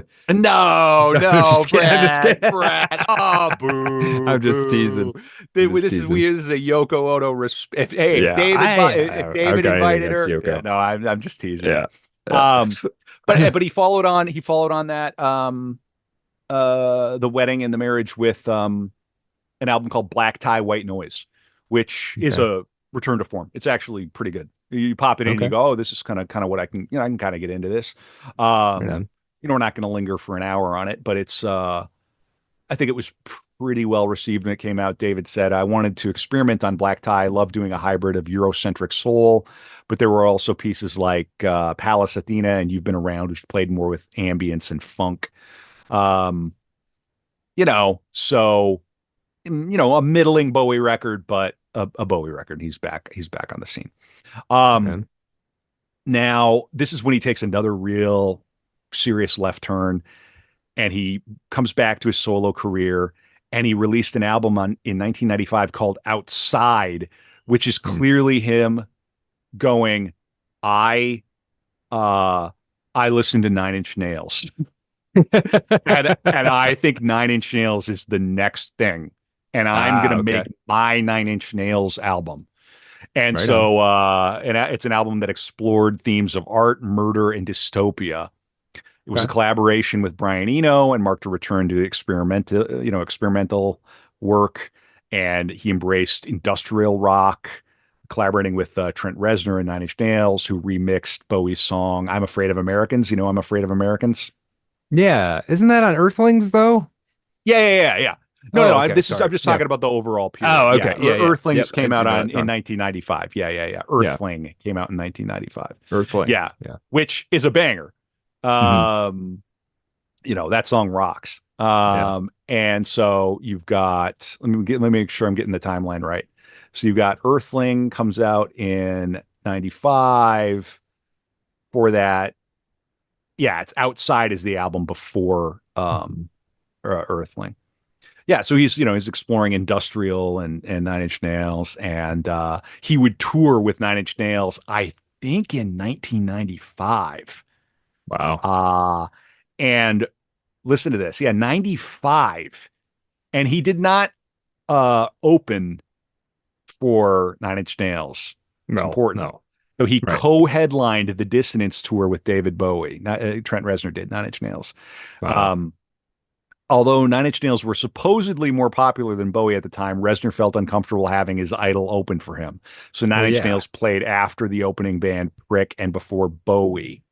After Nine Inch Nails played a reworked instrumental version of Eraser, Bowie's band gradually came onto the stage to play 5 songs with Nine Inch Nails. Reznor and Cool. Bowie sang duet through this dual mini set, with Reznor leaving the stage at the end for Bowie's band to perform their own set. Nine Inch Nails and Bowie's individual set lengths ended up being roughly equal. The joint set ended with new version of Hurt, performed mostly by Bowie's band and sang by Bowie and Reznor. A live Hmm. recording of this appears on Closure. The concept was innovative for its time and received low sales and mixed reviews. I can't believe the Generalizing, low sales. I mean, that's well, 1995, Nine Inch Nails was not, they were not like a household name yet. yeah. Um, and Huh. Bowie was at a like in a slump. The Yeah. young crowd did not stay for Bowie's set, and the old crowd did Mm, not get the industrial. So you've got this weird mix of like right. Bowie, and these guys are both seeing the future. These guys are Yeah. like, I'm the future, you're the past, we're together, we're both great musicians. You're also the Mm, future, I'm also the past. Let's do yeah. this. Do you know what I mean? And like, Yeah. Trent Reznor asking his 1995 hardcore young fuck you, fuck everybody crowd to go along. Here Right. comes David Bowie, and they Yeah. don't really know. This is before the internet, man. This is before Yeah. everybody had Bowie was somebody maybe your Yeah. parents listened to, There had to you have been know? people who were like, the fucking Let's Dance guy, you Yeah, know? exactly. Like the goblin, the guy with the cod piece who tried to Right. molest me, and Right. the Jim Yeah. Henson guy, David Yeah. Bowie, the Yeah. goblin with the cod piece. Right. I gotta get, dude, I gotta do that meme. Where, That's a good meme. I love that meme. I'm gonna do that later tonight. I'm making a note. I'm making a note. David Bowie, the Goblin King with the codpiece. You know the meme that I'm talking about too, Oh yeah, don't you? yeah, yeah, yeah, yeah. Oh It's yeah, Jim Downey. Yeah, Jim Downey. Is that who that yeah, is? that's who it is. It's Norm Macdonald. Well, he's his own guy too, but he's Norm Macdonald's like writing partner. Was that him on Rogan? Jim Downey on No, I Rogan. Is that don't. where I the don't know meme what comes he from? was. He was being interviewed on something, some other podcast. But yeah, David Bowie, the Goblin King, with a giant dong, with the massive dick. All right. We're almost there, people. Yeah, so okay, so he tours with Nine Inch Nails. At a certain point, he plays Andy Warhol in a movie. Did you see I Basquiat, do. the movie? I did. Yeah, yeah. I Yeah, remember that. he Yep. plays Andy Warhol in Basquiat 1996. In 1997, he invents the Bowie bonds in 1997 by rock and roll investment banker David Pullman. Hmm. Issued in 1997, the bonds were bought for $55 million by the Prudential Insurance Company of America, or about $104 million today. The bonds paid an interest rate of 7.9% and had an average life of 10 years, a higher rate of return than the 10-year T note. And it was Huh. so, okay. Bowie bonds are asset backed securities of current and future revenues of the 25 albums that David Bowie recorded before 1990. So, like in a dumbed down way, it's like you just bought stock in the David You Bowie. bought Like, stock in David Bowie's back catalog, wow. Yeah. Well, I mean, why not, right? Yeah. and it paid a higher rate of return than the US 10-year T note. Yeah. Yeah. See, Listen, now I he would got to just get into drop a yeah, meme coin. sure. Yeah. Yeah. Yeah, Yeah. low. Yeah. Hashtag low. Right. Yeah. Right. Yeah. Right. Huh. Interesting. That's Hashtag. interesting. It's fascinating. I mean, we could, Yeah. and this, he was innovating this. There's an interview Yeah. where he basically predicts, like they ask him about Napster and he goes, well, it's, really difficult for an artist who's achieved a certain amount of financial, success to comment on Napster. However, I will say, I think that there's going to be a time in the future where people will, be able to stream music and artists will see a fragment of Mm. royalties. You know what I mean? He was like, Right. predicting streaming and and Yeah. then he had that infamous or famous interview about the internet, Mhm. you know I mean, eh, let's see what he said. This is from Snopes. Uh, Debunked. Debunked. No, it's correct. Oh, I don't okay. want to. Why do I got to allow ads on Snopes? Yeah. Clowns. The truth Um, must be financed, Kevin. oh, yeah. Tell me about it. Yeah. So in 1999, David Bowie said about the internet, in part, I think we're actually on the cusp of something exhilarating and terrifying. And yes, it's true. BBC Newsnight 1999. Here's what he said. I don't think we've even seen the tip of the iceberg. I think the potential of what the internet is going to do to society, both good and bad, is unimaginable. I think we're actually on the cusp of something exhilarating and terrifying. I'm talking about the actual context, and the state of content is going to be so different to anything that we can really envisage at the moment, where the interplay between the user and the provider will be so in simpatico that it is going to crush our ideas of what mediums are all about. Hmm. I'm Yeah. inclined to agree. Okay. All Yeah. right. Yeah, it seems right. So he and Amon have a daughter, Lexi, in the year 2000, and Lexi Jones, and she's 24 years old now. Yeah. Hey, Um, Lexi. Hi, hope you're doing well. I mean, if you Alexandria Lexi Zara Jones, and there's a picture of her on People Magazine, and pretty incredible. To Hmm. the just got to imagine Amon, got to imagine David Bowie. There she is. Pretty incredible. And I wonder what she's up to. But in any case, so they have a baby, and really famously, like, let's see, um, let's see. Here's what he had to say. I've got it. Almost done, Brad. Hmm. I hope you're having a good time. I Oh love yeah, this. man. This is interesting. Yeah. I hope my passion for David Bowie is coming over. Well, I got Let's a see couple here. more albums I gotta return to or give them a first listen, that's for sure. Yeah, yeah. I'm not sure I have the right page here, but I think the gist of what I've got is that he maybe it needs to be later. The family having a family cooled him down. Sure. Having a family, he wouldn't be the first person. Here it is. Yeah, I got my numbers screwed up. Having a family leveled me out. This is David Bowie. I'll tell you what a lot of it is. It's moving from a life of action to one of a little more of contemplation. Initially, every minute of your life has to count, and you have to be doing something, possibly because both my parents had the same work ethic thing, work as salvation, almost as salvation from what else was going on in their lives. The humanists' replacement for religion is what it's all about. Work really hard, and somehow you'll either save yourself or you'll be immortal. I totally relate. Do you relate to Hmm. that, Brad? Hmm. Oh Yeah. yeah. Yep. And then he goes Absolutely. on. Of course, that's a total joke, a sham, and our progress is nothing. There may be progress in technology, but there's no ethical progress whatsoever. We're still exactly the same immoral bastards that we were 20,000 years ago. You start to feel that maybe there is no pattern there, that it's just one endless miasmic experience. And that's when it really gets very serious, because then you have to start contemplating that there might be a situation where there is no God. Mm. Ooh. Here's Moby. You remember Moby? In the Oh year yeah. 2000, David Bowie moved in across the street from me in New York, and we became very good friends. We went on tour Huh. together. We had Cool. Christmas together. It was remarkable, but very I bet. disconcerting. Yeah, but very disconcerting to be neighbors and very good friends with a man who was my favorite musician of all time. We would wave at each other from our balconies. I would go to the deli to buy soy milk and oats, of course. There you go, of course, Bowie. Or Right. Moby has to get Yeah. this. Yeah, soy milk Right. and oats. And he Right. loves his soy milk.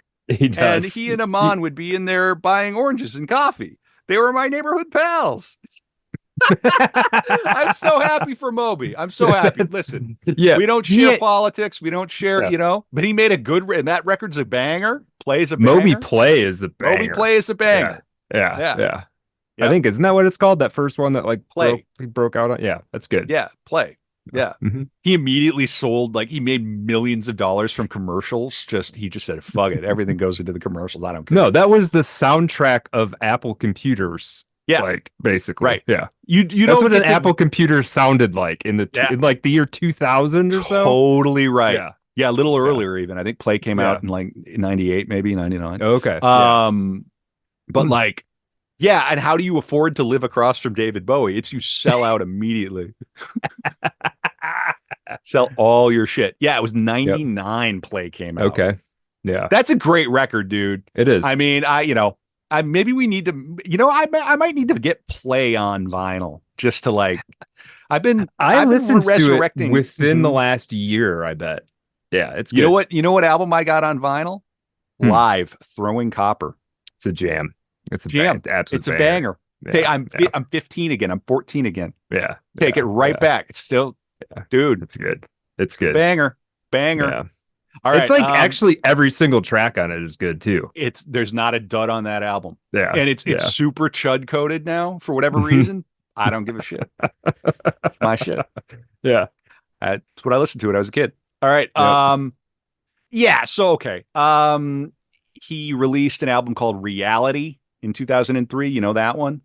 No. That went really, yeah, Reality's good. Yeah. Okay. And he was sort of back. And I've got an interview here from the end of the Bowie on Bowie biography, or not biography, the Bowie on Bowie interviews. And here's what he said. Do, do, do. Looking back on some of his life. Let's see here. I want to get to the end, yeah. Do you feel better for having gone through all you did? The interviewer asked him. And this is a 2003 interview. It's one of the last interviews he gave. Hmm. That's the scary part. I really don't have too many regrets. I have personal regrets about myself and my own behavior and people I let down considerably during those years, but that's how life was for me. That's how my life has been. And I can't see it in terms of regret. If I think I wasted years of my life, then perhaps I should have gone into a completely different venture outside music. So I don't regret it in that way. If I was told it was all going to happen again and I was able to retain the memories of what went down last time, I don't think I would do it that way at all. I wouldn't do it because it's too risky. I might be dead next time. That's the major thing. Or come out of it really clinically unbalanced. Knowing what I know now, I wouldn't do that to myself again. Do you think you've been lucky? Do I feel lucky? I'm supposed to say luck had nothing to do with it. Or blessed? I should call one of my albums that. I'm blessed. I could thank God. Yeah, but which one? Hmm. And that's one of his last interviews. So he goes on Wow. tour in 2004, and then he has a heart attack. Oh, shit. And yeah, yeah. And I don't think I covered this at all. Did I talk about his smoking? I think I did, from his dad. Early on, yeah. Yeah, Yeah, yeah. he smoked and he smoked and he smoked and he smoked and he smoked. And he loved to smoke and he did not stop smoking. And that was, so it ultimately it wasn't what got him. It wasn't lung cancer, but in any case, he ended up in a hospital in Prague. And then later, 3 days later, he was back on stage in Germany. I don't know if he cut the tour Hmm. short, but he ended up, that was pretty much it for live Oh, Bowie. really? Okay. Yeah, I'm pretty sure. And so he basically went into semi-retirement. And he made a surprise return to public life with an album called The Next Day. You familiar with The Next Day? No. 25th studio album. Damn. And 2013. And the cover of The Next Day is very interesting because it is simply the cover of uh, Heroes with a white circle or square in the middle of it. And then it just Hmm. says in like super plain, like Arial font or whatever it is, The Next Day. That's it. Huh. Very strange conceptual kind of Interesting. thing, right? Yeah. Yeah. And I'm pretty sure he didn't tour. He underwent angioplasty in Hmm. 2004, and yeah, that did it ended that tour. That was his final live concert tour. So if you didn't see Bowie by 2004, it was over. Hmm. He made his final live public performance in November 2006, and then only studio recordings from there. He reduced contact with many of his prior collaborators after his surgery. Rumors circulated he was in poor health particularly after he declined invitations to perform at the 2012 Olympics in London. They Uh, wanted him to do it, but he wouldn't do it. Hmm. Um, and so yeah, so he releases this album the next day. I think it was a hit. I think it was well received. Let me just go down and look. Yeah, it's got like 5 stars on the Telegraph, A minus the AV Club, Hmm. 5 in the Cool. Independent, 4 in NME, 4 in Rolling Stone. It's like, all right, pretty good. So that's 2013. And that same year, Canadian astronaut Chris Hadfield performed Space Oddity on board the International Space Station with his permission, with Bowie's permission. I've seen that Um, video. oh, have you? Oh, cool. Yeah. And Yeah. that was the first music video made in space. Um, Cool. and he's in New York City. He's hanging around with Tony Visconti, and he goes to 55 Bar in Greenwich Village in June of maybe 2014 ish. And he sees this jazz band, and he gets this jazz band together for 3 week long sessions in January and March of 2015 in New York at Studio Magic Shop. Bowie's already undergoing chemo for liver cancer. Hmm. The musicians were informed, and one of the musicians would say this guy was indomitable. Hmm. As per Bowie's usual strategy, he wanted to see what his musicians could contribute, then react to it. He said, I want you guys to go with whatever you're hearing. Don't be inhibited. McCaslin, one of the musicians, recalls. Bowie would also sing to the band's live takes in the collaborative spirit of the moment, says Juliana, one of the musicians. Given his energy and reactive vocal gestures, I assume what you hear on "'Tis a Pity" is a scratch vocal. Hmm. Both sides of the 2014 single were stripped down and re-recorded for Black Star. That's "'Tis a Pity She Was a Whore," one of the songs on Hmm. Black Star. In the meantime, Bowie and Visconti had fallen for Kendrick Lamar's "To Pimp a Butterfly." It had jazz guys on it, says Lefebvre, with different perspectives on how to play the song, to play a Hmm. song. Bowie's chemotherapy was ongoing as recording continued. Not that band members had an inkling of what Lefebvre calls the tinges of imminent death in the lyrics, notably "Look Up Here, I'm in Heaven" in Lazarus. That album is haunting. Hmm. Um, you know the last song of that album, Oh, "Away." what is it? The way. Away. I Yeah. can't give Yeah. everything away. I can't give everything away. That's the last song is Yeah. I can't give everything Right. away. Right. Right. Um, Wow. yeah. And the whole aesthetic of the album, the star font and the black and the white and Hmm. yeah, I Yeah. think It's it's amazing. intense. Yeah. Yeah, Yeah. yeah, incredible. So he's undergoing chemo and he's doing this and he's working with these guys and let's see here. The fate of the tracks was still not clear to Bowie's band. Would there even be a record? Wondered McCaslin. Bowie and Visconti hunkered down to complete and finesse Black Star, giving it both steeliness and warmth. Around November, a couple of the players were summoned to hear the record. Can you imagine? David was Yeah. supposed to be there, Wild. said Lefebvre, but he failed his show, having been in remission during the summer. Bowie had recently been told that his condition was terminal.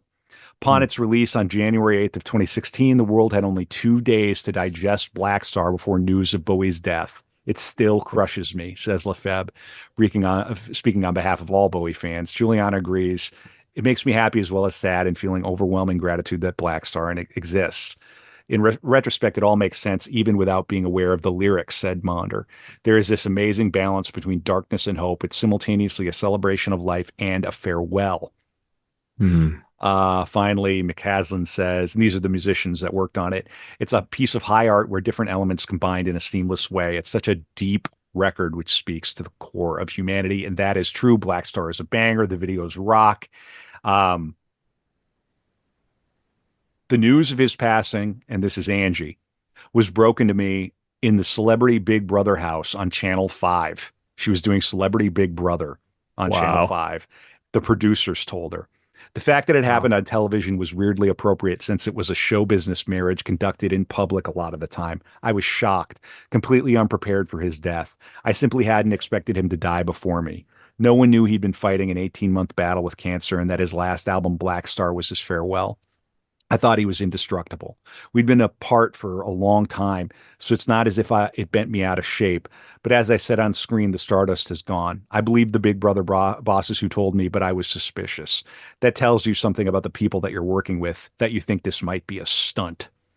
So terrible, terrible Yeah. for her. Horrible way to find out. And then, Yeah. of course, Black Star goes to number one, and I think we all pause to think about David Bowie, the end of an era, truly the end of an era, Mhm. and lived a long life, but I think only 69. Um, Yeah, yeah. that's not young, but it's not old either, you know. No, I recently have decided I want to live to be 80, having Mm. lived rough and hard for a long time. Hmm. I finally said, you know what, I think this life thing, I think I might want to stick around. That's cool. Yeah, that's great. Yeah. That's I mean, I great. really actually thought about it. I'm like, I think I could be 72 and feeling all right. You know Yeah. what I mean? Yeah. Yeah. Yeah. It, It was it hard it to depends see on a lot of earlier. yeah, it Hmm. depends on a lot of factors though, you know. There's because you can live a decade of just pain and suffering and you Sure. know, yeah, it's like, do you want to do that or not? I don't know. I guess it depends. A lot of factors. A lot Yeah, of but factors. yeah. Well, and Yeah. I'm gonna finish with two things, then tease the after dark, then we'll come back after I have my All meeting, right. Brad. All This is right. from the great oral history, Dylan Jones, great writer, great artist in his own right in terms of giving us this fantastic book with all these interviews. You really come away from this book feeling like you know David Bowie. And this is what he has to say in his intro. Um,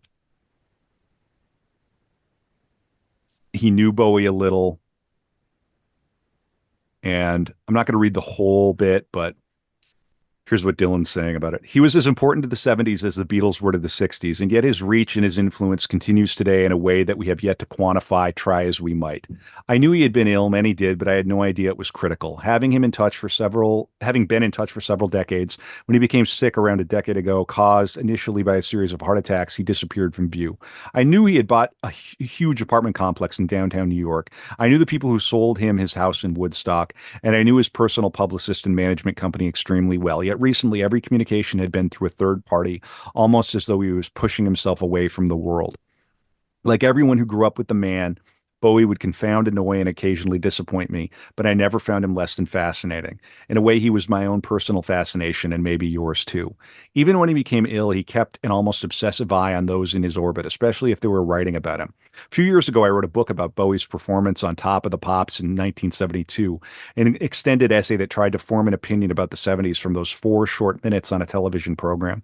I needed various permissions from Bowie to use certain photographs in the book, and over a period of a few weeks, he eventually agreed to me using them. However, I also included several facts in the book that I knew to be wrong, some descriptions of the BBC dressing room, some quotes, and some outfit changes that I knew to be inventions, as I had actually invented them. I did this as I hoped he might contradict me and actually give me more material for the book. Perhaps this was conceited, expecting him to actually read the manuscript, but then I also knew that he had the power to not release the pictures I needed. But Bowie remained mute. Even though he had tacitly endorsed the book, he would rather I print the myth. That was Bowie all over. In fact, his entire professional career was one of myth, legend, and invention. Brilliantly so. When I was writing my first Bowie book, as I was finishing the final chapter, I went to visit my father in Cheltenham in his flat in the shadow of GCHQ. This turned out to be the last significant time I saw him before he died. He asked me what I was working on, and I told him that I was writing a book about Bowie's extraordinary performance on Top of the Pops and how he influenced an entire generation of future music and fashion obsessives. When he asked me why, I reeled off the various elements of his performance that had been so challenging, so inspiring, and so transgressive. I described the way in which Bowie had toyed sexually with his guitarist Mick Ronson, the way in which he had dressed like a pansexual spaceman, the way he sashayed around the screen like a 1920s film star, and saliently, the way in which his flame red hair, his day glow jumpsuit, and the general glam color fest had almost colonized the program. I explained that this was the moment when the 70s finally outgrew the 60s, when the monochrome world of boring Southeast England had exploded in a fiesta of color. My father looked at the floor, took a moment, and then said very quietly, "You know, we had a black and white television, don't you?" That's great. That's awesome. And that's the life and Wow. death of the Oof. great David Jones, Oof. David Bowie, one of What a my story. heroes. No quotes, one of my heroes, and also Yeah. one of my heroes. What a story, Kevin. Thanks for walking us through that. That was incredible. Awesome. I'm glad you were able to come along. I got a Yeah. hard stop. I got to get out of here Right and on. in a minute or two. But what do you think Bowie's doing now, Brad? What do you think? I Dude, he's just figured out the neck whatever the next thing is. I don't even like I wouldn't even know because What he's would you're right? like Like a what would decade like a ahead. 25-year-old David Bowie, like a 20-year-old David Bowie Yeah. right now be doing? Yeah, it's so hard to say, man. I mean, it'd be something in like digital space, some new way of packaging things or distributing things, or Or you know, performing online somehow, or like he could be. He could be. You wonder if like he could be the guy to actually do something interesting with AI. right, You know, maybe. like instead of just half-ass using it to like cheat, like actually figuring out something cool to do with it. I don't know. It's fascinating to think about. But he's one of those guys so far ahead of his time. You're like, shit, I have no idea. Yeah, I mean Yeah. the crazy thing about him is like he might just make Low again, like Low. Right. Go and listen to Low, and then get into the Discord and tell me what you think, or get on the Yeah. Telegram, Brad, Yeah. t.me/art of Yeah. dark pod, Yeah. and listen to Low from beginning to end, and tell me that it doesn't sound like it was recorded yesterday. It's like Right on. something. It Yeah. really is timeless music. It really is. Yeah. Yeah. I'm such a huge fan of that record and just his whole Mm. thing. And we're gonna knock him down a peg on the After Dark for Patreon. Okay. Patreon.com/Art of Dark Pod. Substack.com/ at Art At of Art Dark of Pod. Dark Pod. Yeah. Yes, we're gonna do that. We're gonna talk about we're gonna have an oblique After Dark with strategies from Mm. Brian Eno. We're gonna talk about Iggy Pop. We're gonna talk about Brian Eno. We're gonna talk about the underage girls that Mm. Bowie was mixed up I with. don't like that. Don't love that. And we're going to talk about his turn on Twin Peaks. We're going to Mm. talk about Live Aid and Under Pressure with Queen, all on the After Dark. Probably go for another hour. But first, Brad Get and I in got to there. take a little break. I got to go do my own thing.